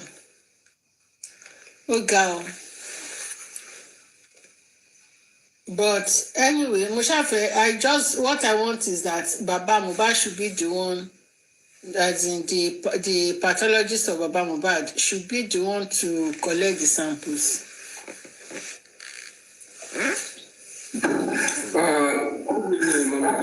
Good evening, sir. Well, let me first of all appreciate everyone for their contributions. I will state it at once so that I know about being back both in Noah. She wanted to come from any record of proceedings of what happened today in court. The reason why I'm saying this is this. The idea of somebody presenting 3, the court picks 1, must be a motive for asking him to nominate 3, for court to pick 1. Now I'm happy to hear that, in fact, our laboratory center, Tiba Baba presents, Loma collect his sample direct from here. If that is the case, a carry in record of proceedings. So that only the journey can one not decide if Baba were aware. Want to gba sample. Don't want to gba sample ton by. Kusin kanta lishimo. But if it is captured in the record of proceedings, when you know there, when that they will let you awala sample, because when you say nominate, because we have taken good steps, all of us, including the lawyers and Borawaye, because in the Russian court who show we pay loyalty and listen. But the outcome don't be 2 versions of the story that is bouncing. Kama wa ma discredit beyan kan bóyá irọ́ ló pa àbí òótọ́ ni tó bá fún wa ní record of proceeding tó ṣẹlẹ̀ yìí ó máa help gbogbo wa o. Àwa mọ̀ bí tá a fẹ́ gbé searchlight wa lé lórí because tá a bá lọ kú ẹnu lórí chain of custody tá a ti ní assurance wípé wọn ní transport ẹ̀ àwọn tí wọ́n fẹ́ ṣe test gangan ló fẹ́ wá gba specimen ká lọ jókòó pẹ̀lú rẹ̀. Tá a bá fi relax tán bá fi gbà tán jọ yẹn ọ̀fọ̀n àti tọ̀sígbẹ̀gìrì ni o kẹ́lẹ́kọ̀ọ́ kẹ́kọ̀ọ́ lọ́wọ́ ló kù. But nísinsìnyí àti sin bàbá Mohbad débi kan sìn we have achieved something. The second step is the integrity of the test. If it is not according to Baba's terms, tó bá jẹ́ pé bàbá kan nominate ni òun náà ló nominate pathologist wọ́n náà lọ wá lórí íńtánẹ́ẹ̀tì ní ẹ̀dẹ̀ nominate lẹ́yìn ìgbà yẹn wọ́n ní kó má mọ ohun tó ń lọ mọ́ ìyẹn nìkan ni ó kù ní role tí gbogbo wa jọ ń play láti lẹ̀. I have not seen anybody that is behind Baba that does not want a sound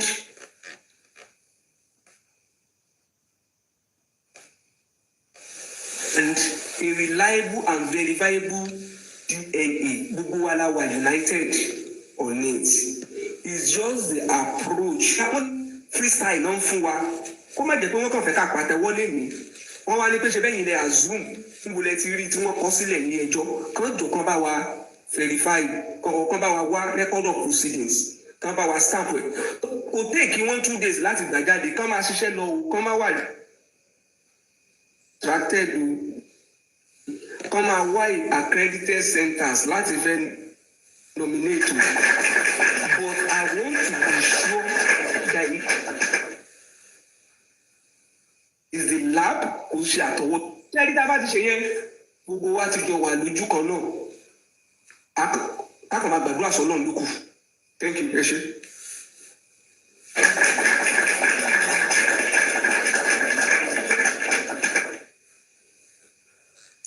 So yeah, so that should be done, and according to nǹkan tí lawyer sọ, it seems that anyway. But Mr. Isha, kí lẹ ní kíkọ́ to present kan fún wa yẹn náà? Kí lẹ ní kan fún wa yẹn náà? Ìwé kíní nǹkan tó ń ṣe nígbà court proceedings. Court proceedings. Ṣé mi àti yín bá analyse ọ̀rọ̀? A record of proceedings. Ṣé ní tá a bá analyse ọ̀rọ̀ and authority, mo lè right, mo lè wrong. Tí lọ́ọ̀yà bá jáde tó fẹnu ara ẹ̀ sọ wípé lab ló máa take sample and they will take it down directly. Mi pé nǹkan yẹn wà nínú tó ń discuss ní ẹjọ́ lónìí ni. Mi gbọ́ interview lọ́ọ̀yà mi sọ pé wọ́n ń kọ́ but mo lè interpret. Mọ̀mí Kọ́ńfì ẹ try láti play interview lawyer yẹn fún Daddy Ishaq. Maybe you'll be able to get something from it.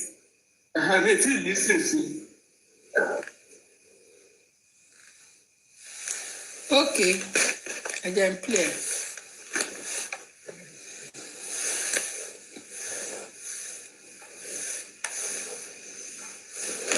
Disconnected.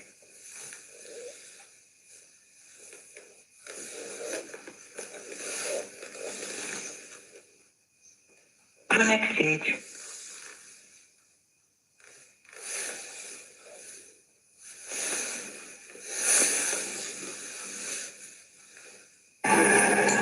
So the matter came up today, and we did address it with respect to the progress that has been achieved so far. We informed the court the effort the record officer has put in to get the facility, but we realized that it does appear that the record officer did not understand, or there's a clear misunderstanding of facts, intention of parties by the record officer, because what the record officer suggested does not represent the intention of the party. So in the light of that, we did inform the court that suggested the number of facility abroad that can conduct issue-based to the record officer. And it was after that that the court now felt, okay, going forward, can we have 3 facilities suggested from our end, 3 facilities suggested from their own end, and the court will pick one. So the essence is that we will suggest 3 facilities for them, so that it will be as if we had a predetermined facility if we are giving them one. The court, out of the 3 we suggested, the court will pick one from us. Out of the 3 dates suggested, the court will pick one from them. Then the court will not pick an independent group. So what it means therefore is that we are having 3 different DNA tests, tissue-based. By and large, the 3 results are not lie. The 3 results must correspond. If the integrity of the result is anything to be believed. So if there are discrepancy in any of those 3 results, then you know that there's a foul play. So this is the position. So the court agreed with us, and the court has now adjourned to 10th of February for us to come with a verifiable facility overseas. And before we can suggest, we must have ascertained that indeed this facility can do tissue-based, not a third party, because we have some facility that cannot do post-mortem DNA test. So that's just the outcome. One clarification, sir. Did the court establish which pathologist or who is going to take this out? Okay, so as with respect to pathologists, we made it clear that our clients, the family of Aloba, have their reservation with respect to a government pathologist because of what transpired at the coroner inquest, where a pathologist purportedly came back with a result that come to be inconclusive. So we said we don't want, and we said we don't want to be in that situation again. And in order to clarify all of this, I made it clear that there are some facilities overseas that have their own specialized pathologists in Nigeria. They have facility in Nigeria that takes sample for them. So in order to guarantee the integrity, we will get a facility that have their own pathologist that will take the sample directly. We are not going to rely on any pathologist from which or from Lagos State teaching hospital or whatever. I am not indicting them, but because of the technical history of what has transpired over the years, especially with respect to the autopsy of Mohbad, we cannot guarantee their own integrity. So, and the court agreed with us. So, with the pathologists and centers, everything should be submitted by next week. Technically, 10 days. 7 days. On the 10th. 7 days. Okay. And of course, the entire process is going to be transparent. When they are taking the sample, will be transportation. When they are sending me everything, will be there. And with respect to the funding, my client is only funding his own and that of the court. The respondent will fund their own. The court agree all of this with us. So, Shetibons, Mr. Ishak. The presentation is very clear. The issue has been addressed from the submission of the lawyer. So, only the version that before now wasn't complete. This is the fear that when you need about the collection. And I think this, to me, this is a better approach to it. So, last week, we were of the opinion that, only me have God. Can't adopt in this base. But collection is key. So that there won't be tampering and there won't be any swap. So I think it's good. I didn't even hear this before I said earlier, but it's like Amborawaye, and we should keep putting light on it. I think this is a good one. I didn't hear this part before now. That's where I go. In fact, the lawyer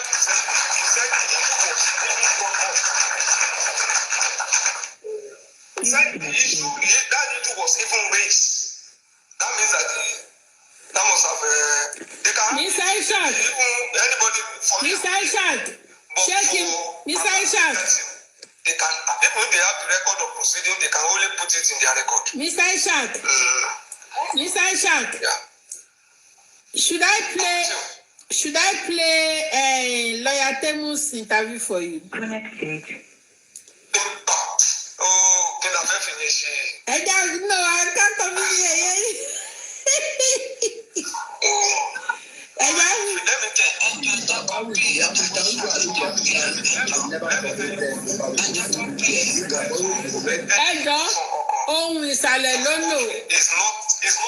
It's not time for celebration.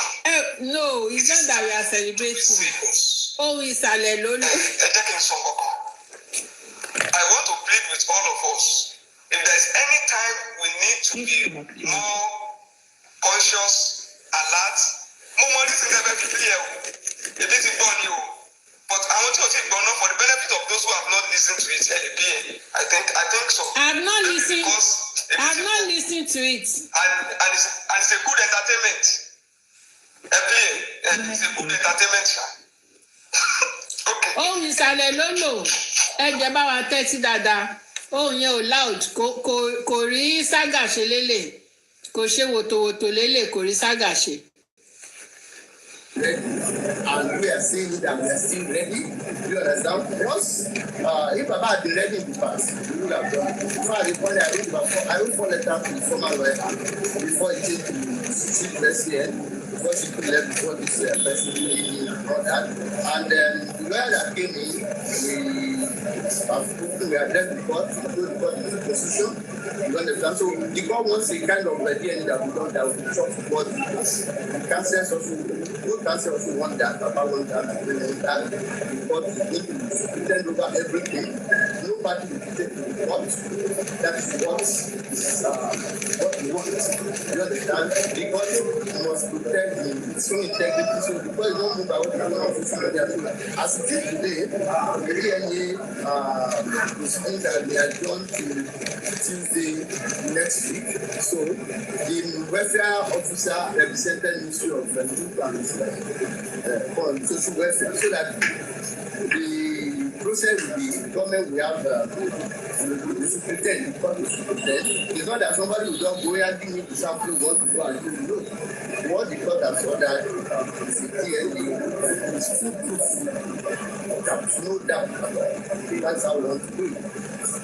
Okay, if I may hear you right, sir, there are some kind of stories all around saying they are trying to use a family member instead of the body that is laying in the motion. Yes, that was the feeler we first had, and we are not comfortable with that. Baba too is not comfortable with that. We said no. So, as it is, I think there are different types of DNA. We could use family, we could use tissue, we could use anything. You understand? But we have told because what we want is that we want the one that will be conducted from the body with that of the boy,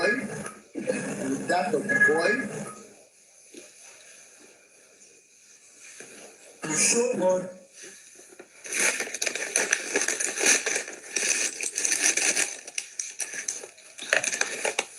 Network Arifa. Process that will guarantee this is just what the procedure the court has adopted is one that cannot be doubted anyhow. All right. Lastly, sir, before I end, are the one delaying the movement all along? Because there are sometimes we heard that the last sitting last year would party. But later we heard that it has been adjourned to this year again. Thinking today will be the day that everything will be announced, either positive or negative. But to the look of things, I don't think that is taking place today. Well, if anybody saying that will be lying from it, will be a liar from the pit of hell. You don't just come to court and you start reading the result of DNA. Which DNA? Have they conducted DNA? They have not conducted it. So all those stories on social media are from some people with dementia, they are not reasoning well because you can't not do DNA. I mean, you can't know the result of DNA without samples being taken. The samples will be taken, the DNA will be conducted, and I am challenging anybody. Wummi náà ló sọ bẹ́ẹ̀ Mario. There is no DNA center in Nigeria. There is no way they are doing DNA in Nigeria. All the people that parade them at DNA center, they take samples there and send abroad. The closest place is South Africa. The rest are in the UK, in Canada, America. Those are the places they do them. There is no DNA center anywhere in Nigeria. So that is the truth of the matter. So for somebody don't come and say because of DNA. No, it's not that way. And again, there is no date that we have been absent from court. Rather, it was Baba who has been thrown spanner into the whole thing. We have done some precedent to that. We have letters. We wrote 4 letters to his former lawyer to say, we are ready, the boy is ready, let us go. They refuse to come. The next thing they tell us is that he has changed his lawyer. The next time they ran again, they said, if I may interject you, sir. You said there are 4 different letters being written. That we wrote that we are ready. Is it possible for those documents to be a public document? But why not? Why not? I will want it to send them. I'll be happy to have it. Don't call me later. I will send the 4 letters to you, calling Baba lawyer quickly. Because has given us an order to go and do DNA. You understand? So it's for us to do DNA. Olórí burúkú ni Arifa. We are ready. We have told Baba 4 times that we are ready. Let's go and do this thing. Let's go and do this DNA. Olórí burúkú ni Arifa. Lè bèrè lọ́wọ́ ẹ̀ pé do this DNA. Where? Do DNA at where? Which DNA are you doing? Swab DNA àbí blood DNA àbí tissue DNA. Where do you want to go and do tissue DNA? We are ready. Let's go there. we are ready, let's go there and do it. Olórí burúkú ni Arifa àtẹlẹ́tì ewé kò ní ta fẹ́ méjèèjì aláyé bàjẹ́ méjì ṣé bó ló ti kúrò ní justice ni ó lè játijàti wọn ò dáwọ́ mọ́ àbó lórí burúkú ni ẹni Arifa ṣàtúndáwọ́ ń bì ní ṣàǹdáwọ́ ni olórí burúkú. You want to have the document o rò pé wàá lè fi document gba anything bí kò sówó kankan kò sẹ́ni tó ń dáwọ́ mọ́ ó lò sí játijàti ó lè bèrè pé do DNA at where we are ready to where sir. ẹ jẹ́ má bínú. I don't know if it is possible. Only difficult. But tó bá possible tó yẹ pé owó ló máa jẹ. Kán jọ àwọn lọ́ọ̀yà bàbá kan bá sọ fún wọn. Tó bá require wípé center tó fẹ́ nominate ló máa send the representative tó máa wá látọ̀hún sí Nàìjíríà. Torí Nigerian factor ó máa difficult at times. Nominating a facility center in to take the sample and pass it on. Here to here, because nominating 3 centers now. Nominating 3 centers, they pick one. Don't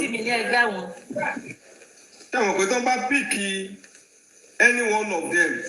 Ele don't pick yẹn. Tó bá jẹ́ pé lè dáwọn ti rí iṣẹ́ ṣe lórí wọn, not pick fún wa. But tó bá jẹ́ pé direct ni. Bí lọ́ọ̀yà wa tiẹ̀ ti sọ wípé à ń ṣègbìyànjú tí court dey allow wípé collection can be done even under the control of baba tó bá jẹ́ kówó ló máa jẹ ká mọ iye tó máa cost láti fly ìyẹn wọlé tó dẹ̀ máa padà. In that case there won't be any dealings with anybody in Nigeria. ṣe rí ìlú tá a wà yìí mi ní confidence nínú any facility center tó máa nominate. Compromise.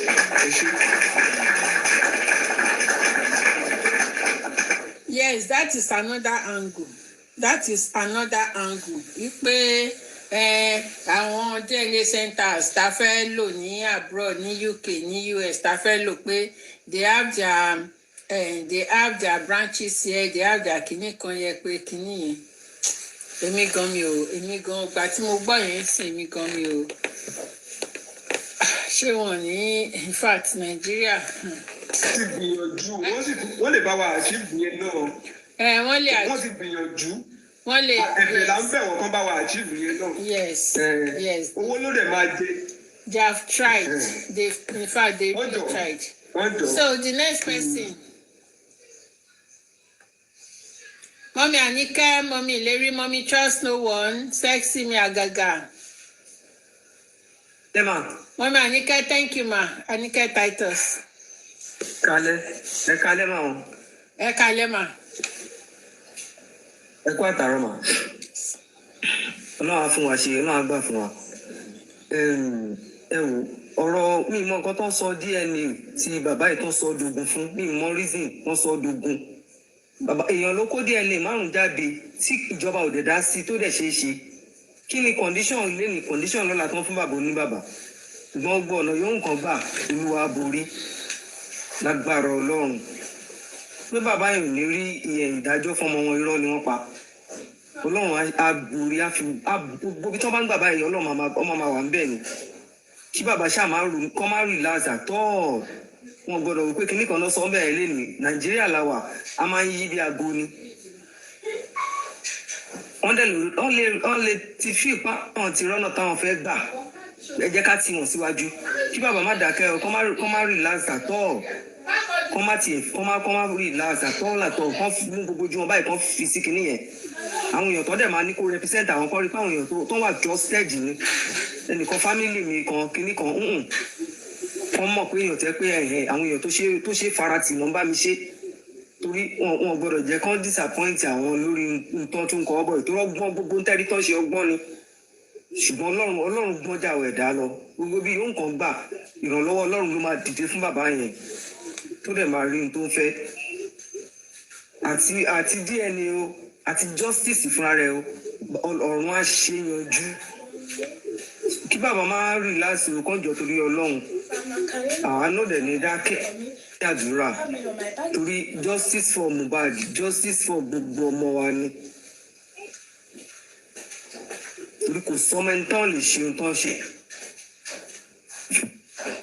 kò jẹ́ nǹkan kan ṣùgbọ́n ọlọ́run á máa wà pẹ̀lú wa tó bá yá ọlọ́run á dẹ̀ bá wa ṣe agbá àwọn tó lè ṣe tí ojú òfin ní tì wá sí wọ́n máa mọ̀ pé tẹ́nìkan bá ṣe ohun tí ò dáa gbogbo yòówù kò jẹ́ anything tó bá ṣe wọ́n máa dájọ́ tó fẹ́ dá fọmọ tálíkà fún ọ̀tọ́jọ́ ọmọ olówó torí tí bàbá yẹn bá jẹ́ kán jẹ́ èèyàn ni wọ́n mọ̀yàn irú ọ̀rọ̀ di bàbá Davido wọn ṣe báwọn dá sí kọ́ máa báwọn tì síwájú tì sẹ́yìn bàbá lọ́nà ọ̀fẹ́ díẹ̀ ni kí ló kọ́yìn láti ní kí bá mú ilé wa kí yẹn mú yẹn wá làwọn ń dá kóòtù lọ́tún dá lọ́sì ọlọ́run fúnra rẹ̀ á jẹ́rìí ara ẹ̀ lágbára ọlọ́run ojú òní ti bàbá yẹn torí bàbá tó tọ́jú ọmọ bí irú yẹn wọn pọ̀ ìwọ́n tó dúró tọkọ gan ọkọ ọ̀báyàn sọ́pọ́ọ̀tì ẹ̀ ká máa sọ̀rọ̀ bàbá tó dáa ṣe ẹ̀dẹ̀ ń gbọ́ gbogbo kíní ẹ̀ látọjọ́ táwọn èèyàn ń sọ kò kàn yín ẹ ṣáà fi máa ba máa yẹn nínú jẹ́ ní gbogbo ìgbà torí pé ẹ lágbára ẹ ti gbàgbé ọba tó wà lókè tó tágbára ẹ ju gbogbo èèyàn lọ tó dùn ńlá lágbára tó ju gbogbo alágbára lọ jẹ́rìí ara ẹ o lágbára ọlọ́run àwa náà dẹ̀ ní rábúrú o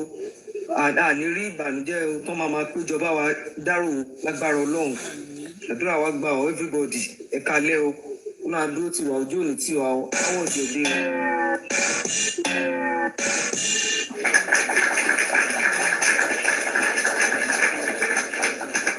Shema, thank you so much, ma. Okay. General Vengeance. Yeah, good morning, good afternoon, good evening. Good evening. General Comfy. Trust no one. My daddy, mom. Gladiator Batu, Gladiator Nike, Kinasisi, Ati Gladiator Titus Taylor. Thank you for all you do. Thank you for standing firm. And God bless you a lot. I want to call our consciousness to certain area of this DNA that is very important. Don't let us forget where we are coming from. This government, including the courts, they are always trying to act clever at every point in time. Remember when the issue of DNA started and they did their own DNA? Baba requested for, when the issue of toxicology and autopsy rather started, and the government did their own autopsy and toxicology, Baba requested for their own. The government did not deny Baba the opportunity to go and do his own autopsy and toxicology. They sent machineries and put machineries in place to ensure that that autopsy and toxicology did not bring any positive results. But when we are celebrating victory, let us exercise cautions. This government will not be trusted. The system has been rigged and has been rigged against Babaloba. So even when we think we have taken some step forward, let us take that step carefully so that we don't put our feet on thorns or on spiders and scorpions that can sting us. Game is clear. No, that young boy does not belong to Mohbad. They have not stopped in ensuring that the result comes back, proving that Liam belongs to Mohbad. You see, this game has become first leg, second leg, and third leg. The first leg of this DNA is the DNA that Lagos State government want to do. The second leg of the DNA is the DNA that Wummi wants to do. The third leg of the DNA is the one that Baba has been given the authority to do. Let me now tell you. You see, the first and the second legs of the DNA match, they lost battle. That is, as you speak, Wummi and Lagos State governor and government, they are having two results of the DNA on ground that are proving that Liam belongs to Mohbad. let everybody, including Emperor Joseph Aloba, have that in their consciousness that we are only against time, and the match is leading us by 2 goals to nothing. I can remember in one of the World Cup qualifiers that Nigerian Super Eagles were playing. I could not remember vividly that particular year. But in that year, we were playing Rwanda. Rwanda is our last World Cup qualifying match. And everybody was saying the battleground is going to be in Kigali. Because Kigali is the what? The capital of Rwanda. You see, this battle is DNA. The battle itself is going to be about the third DNA, third leg, which is the DNA that has been given to Baba to go and do. But they are not going to allow Baba to do that third leg of the DNA on a platter of gold without putting up a fight. We cannot do anything about the DNA that Lagos State government wants to do. They know the result already. We cannot do anything about the DNA that we think that Obanjo wants to do. They know the result already. But the battleground is that only one that they are giving to Babaloba to go and do. Because as we speak now, they are putting machinery into place to ensure that that third leg is compromised. And we want the result to be 3-0 with no goal coming from Babaloba. That is their plan. The battleground is that last one that they want to give Baba to do. They are not bothering about those 2 ones. The last one, tí Baba ló fẹ́ ṣe fún ara wọn yẹn, tí wọ́n kó mú hospital mẹ́ta yẹn wá, ibẹ̀ yẹn gẹ́gẹ́ ní battleground wá. Ibẹ̀ yẹn gẹ́gẹ́ ní kí Baba àti everybody kí wọ́n kojú lé. You see this issue they are saying, the hospital, some of them have representatives in Nigeria, so the Nigerian pathologists in Nigeria will come and take the body sample. If you allow it, it is finished. Let me tell you the fact. Any hospital, any rubbish in Nigeria, tó bá ti rí ọmọ Nigeria tó ṣiṣẹ́ fún lọ́wọ́ tá wà lórí DNA yìí, it is a goner. Except if there is no Nigerian in that hospital or lab in Nigeria lókù tí wọ́n ṣiṣẹ́ fún àwọn tó bá gba sample Mohbad yẹn. If not, ẹgbàgbé ó ti lọ nìyẹn. If Baba and his team members rely on anything called, they have branches in Nigeria, they have pathologists in Nigeria that will come and take a sample, that don't worry, it is finished. Everything concerning the third leg of the DNA, tí Baba wà in charge here, tí wọ́n fún Baba ní authority láti ṣe, must be done by the expatriates, fully expatriate, no local. Nothing like any branches in Nigeria. Everything must be connected to that expatriate hospital or lab. They must let them sworn and hold of professionalism. They must let them know that their identity, their professionalism is on the line. They must let them know the battles we have fought for the past 2.5 years on the issue of DNA. Let them know the genesis. Let them know the genesis of this saga. Let them know how 5 minutes DNA have turned to World War I, World War II, and now World War III. Let them know how we said, wọ́n fẹ́ pa mí, wọ́n fẹ́ keep lẹ́nu short nítorí DNA, wọ́n fẹ́ fi DNA keep lẹ́nu short. Let them come and tell them the relationship between suicide mission and the DNA. Let them know that this DNA is different from any other one they have been doing in the past. So let them know that the whole world is watching this DNA and they cannot afford to compromise it. People are celebrating. I'm not saying they should not celebrate. People are jubilating. I'm not saying they are not jubilating. But the time for victorious song is not now yet. The battle has not been won. The battle has not been won. Anything about collection of the sample, transportation of the samples, must be done by the expatriates. And the government and Lagos State Court must not have any input in it. There's nothing like if you want to let one take care, take out one Nigeria, go and take care, one I belong to you. The battle is just starting now. Tí wọ́n bá lọ sùn pẹ́rẹ́, wọ́n á gbé nǹkan gbẹ̀yìn wọn lọ. I'm telling you the truth.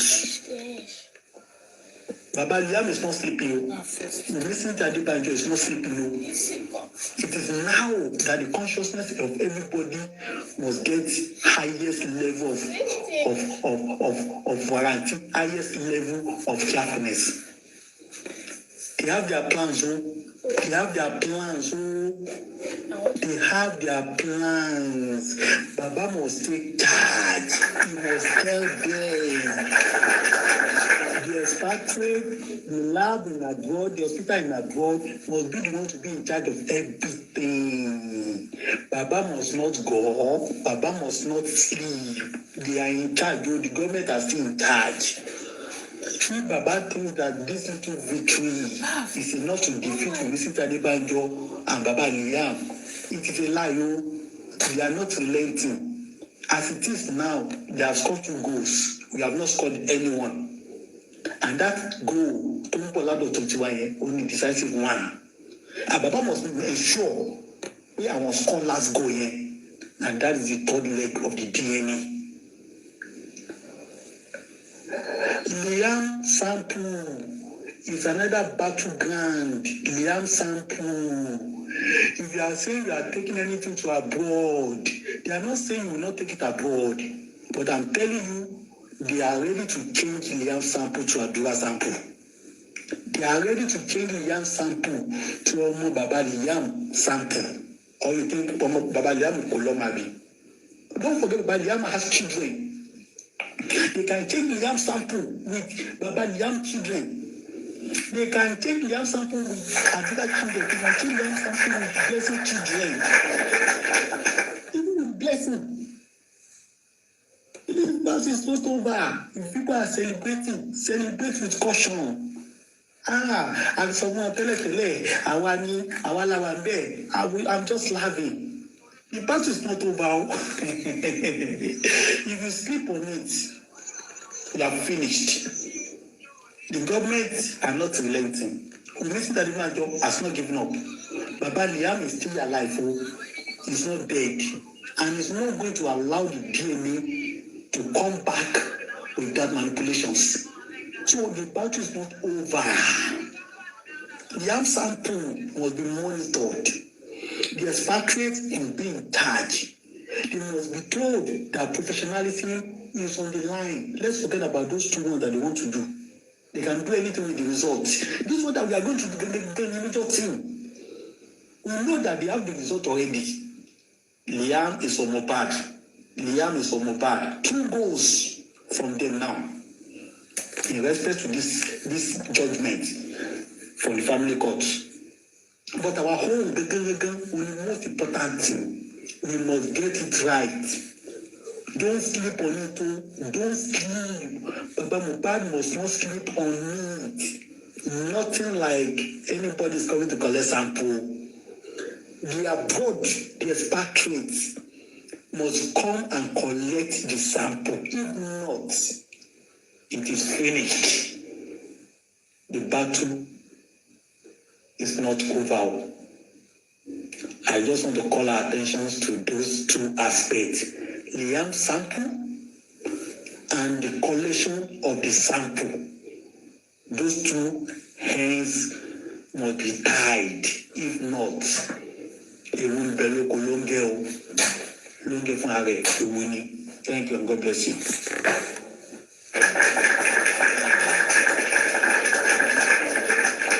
So even Baba himself should be hearing this right now. So see, when we say we are jubilating, when I'm saying I'm happy, it's not that I'm jubilating like that. It's not that maybe I'm jubilating like that or Pekini. Why I said I was happy was just because nǹkan tí bàbá sọ pé àwọn fẹ́ òun ni wọ́n wá ṣe. So I wouldn't know, maybe they will want to turn it around and say, okay, ṣebí UK lẹ́lẹ́fẹ́, okay, ṣebí kíní kan ni, we know what to do again. So I just said that, because nǹkan tí bàbá láwọn fẹ́ òun ni wọ́n tún not accept. So I didn't take it to that, to that extent of people working with, they will still want to manipulate it again. Anyway, Ọlọ́run máa ṣe tó dáa. Mommy, trust no one. Àgàgà tó bá ti tì.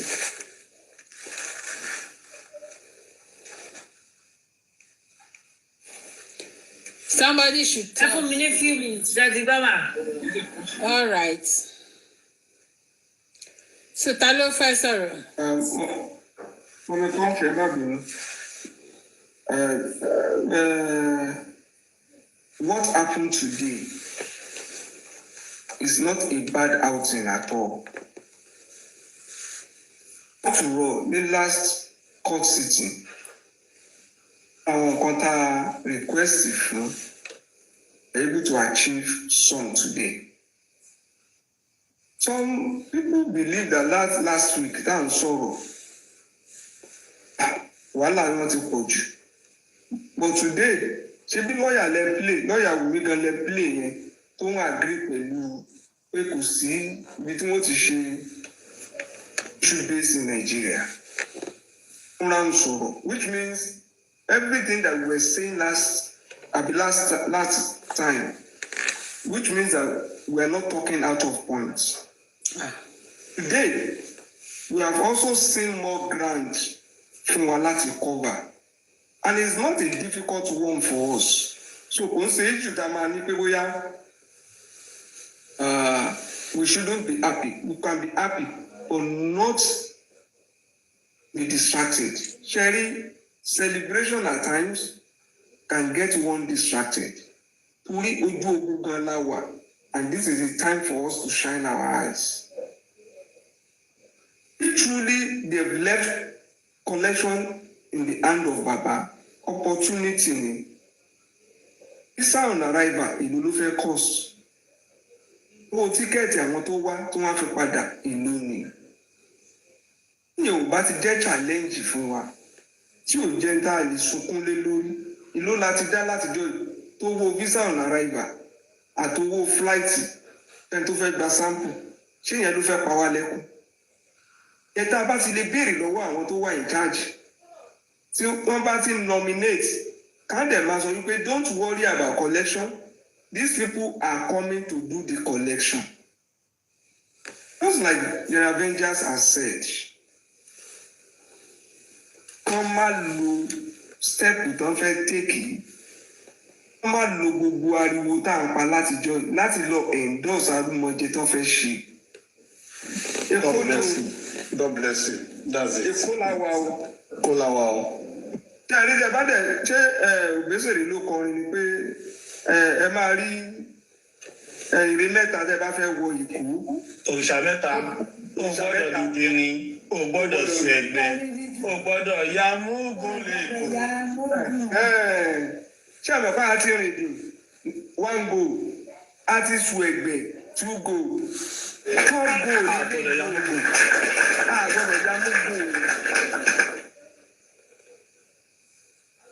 Eléyìí tán lọ ṣe rí. People who want to do bad can pretend they are smooth operators. Ẹ wo ìgbà tá a fẹ́ ṣe ti pathologist yẹn. Ẹ wo bá a ṣe wò bí ìgbà tó yẹ pé wọ́n juwọ́lẹ̀. Tá ní go and do your own. Tínú wa ń dùn tá à ń fò sókè. Tá à ń jù lóru. Tá à ń ṣe kíní lórí ara wa. Wọ́n dẹ̀ ti dúró dé wà wọ́n ń wò wá. Ìgbà tán ní Spanish ní rìpọ́ọ̀tù. Wọ́n ṣẹ̀ṣẹ̀ transcribe rẹ̀ ni. Èmi ò dẹ̀ gbọ́ Spanish. Èmi ò dẹ̀ mẹ́ni tó gbọ́ Spanish nínú gbogbo wa. Kò ṣe rí ibi tá a gbé lẹ́yìn. Across board, all of us have tried. Ládé ti fi múlẹ̀ wípé bàbá iṣẹ́ nǹkan ló pọ̀ mọ́ ẹ̀. Bàbá ẹ̀fún ní fíà ní àtàkì lẹ́fún. ẹ wá ariwo tá a pa last time lọ́ọ̀yà yẹn gan dé kóòtù ó ní by the time we raise this tó fi dé pé wọ́n ní kí bàbá ó sanwó gan ó ní àníyàn ò ní san evidence ló dé bẹ́ẹ̀ mo sọ pé tó bẹ́ẹ̀ pa àti láyà ni pé kó fèsì Tinubu kò sí nǹkan kan tí ó ṣe ẹni tó ti lùsọ ọmọ kò sí nǹkan kan tó lè ṣàlọ́ba we can do more kò dé ṣe pé káwá máa ní pé ẹjẹ́ a máa bú àwọn kan òun ẹ jọ̀ọ́ those who are pushing this far ẹjẹ́ a encourage wọn ni tó bẹ́ẹ̀ pẹ́ ti bá wa achieve ni pé collection bàbá will nominate as well kàn bá nominate láàbù gangan iye tó bá máa cost ló yẹ ká máa gbọ́ sí o pé I need extra money àbí owó tó wà nílẹ̀ ká o àbí kò ká o that is the angle that we should be looking at from my own point of view.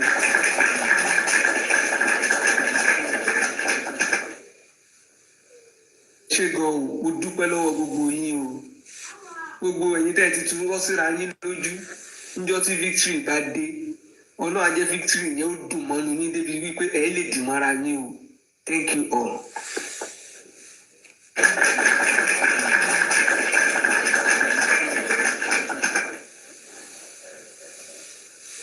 All right. So gẹ́gẹ́ bí àwọn èèyàn ṣe ń sọ bàbá Mohbad in case tẹ́ bá ń gbọ́ wa àmọ́ bóyá ẹ̀ ń gbọ́ wa àbí ẹ̀ gbọ́ wa àwọn èèyàn sọ àwọn tí wọ́n wà ní tí wọ́n ṣe justice yìí àwọn olólùfẹ́ yín àwọn olólùfẹ́ Mohbad àwọn tó jẹ́ wípé àwọn abiyamọ ni wọ́n tí wọn ò fẹ́ kí irú nǹkan tó ṣẹlẹ̀ sí Mohbad kó ṣẹlẹ̀ sí àwọn ọmọ títí wọn náà wọ́n ní pé kẹ́ má bẹ̀rù wọ́n ní pé ẹ má ti torí pé bóyá owó kí ẹ lọ choose kẹ́ lọ jẹ́ kí wọ́n lo pathologist tó bá wà ní Nàìjíríà wọ́n ní pé a máa dá owó tó jẹ́ tí owó ò bá tó pé a máa dáwó sí kán fi gbé pathologist wá láti abroad ṣó ti yé yín all for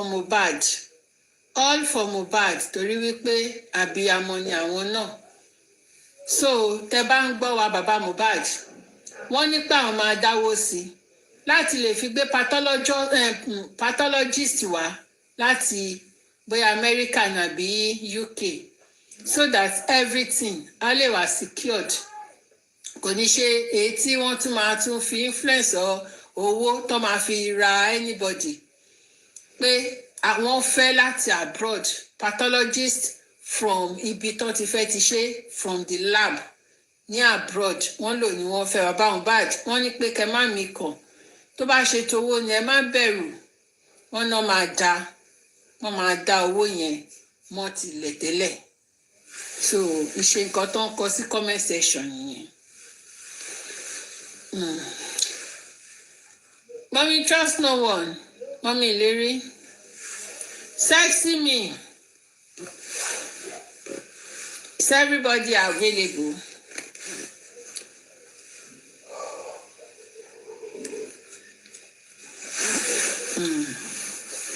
So ọmọ Táyọ̀ ṣe fẹ́ sọ̀rọ̀ ni.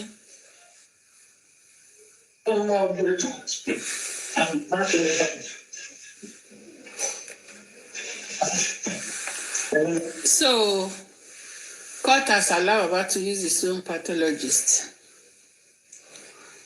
So bó ti ṣe wà nìyẹn people are ready to contribute tí ó bá pé bóyá kínní tó bá involve contribution. So that is okay. I should check immunizer. Okay, mi gan tí wò pé yẹ kí immunizer náà ti ó yẹ kó ti update. Yeah, the pathologist must be from abroad. Ó dẹ̀ pé wọ́n máa allow bàbá Mohbad. Wọ́n máa allow bàbá Mohbad. Kí ló dé tán ṣe nígbà tí ṣáwọn ló bímọ ni?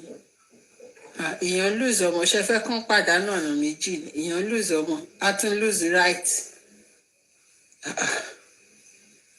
Lónìí já pàdánù ọ̀nà méjì. Gbàtẹ́ tí Wùmí ti gbọmọ lọ́wọ́ ẹ̀ ṣáàtún á fẹ́ gba right lọ́wọ́ ẹ̀ nígbà tẹ́ ìyá wèrè. Gbàtẹ́ ìyá wèrè ní Lagos State. kò ń ṣàwọn tó ń gbé bẹ́ẹ̀ o àwọn tó ń darí Lagos State ni wọ́n fẹ́ ya wèrè yẹn o kò ń ṣàwọn olùgbé Lagos State àtàwọn ọmọ Lagos State àwọn wèrè tó ń darí wọn ni mò ń sọ.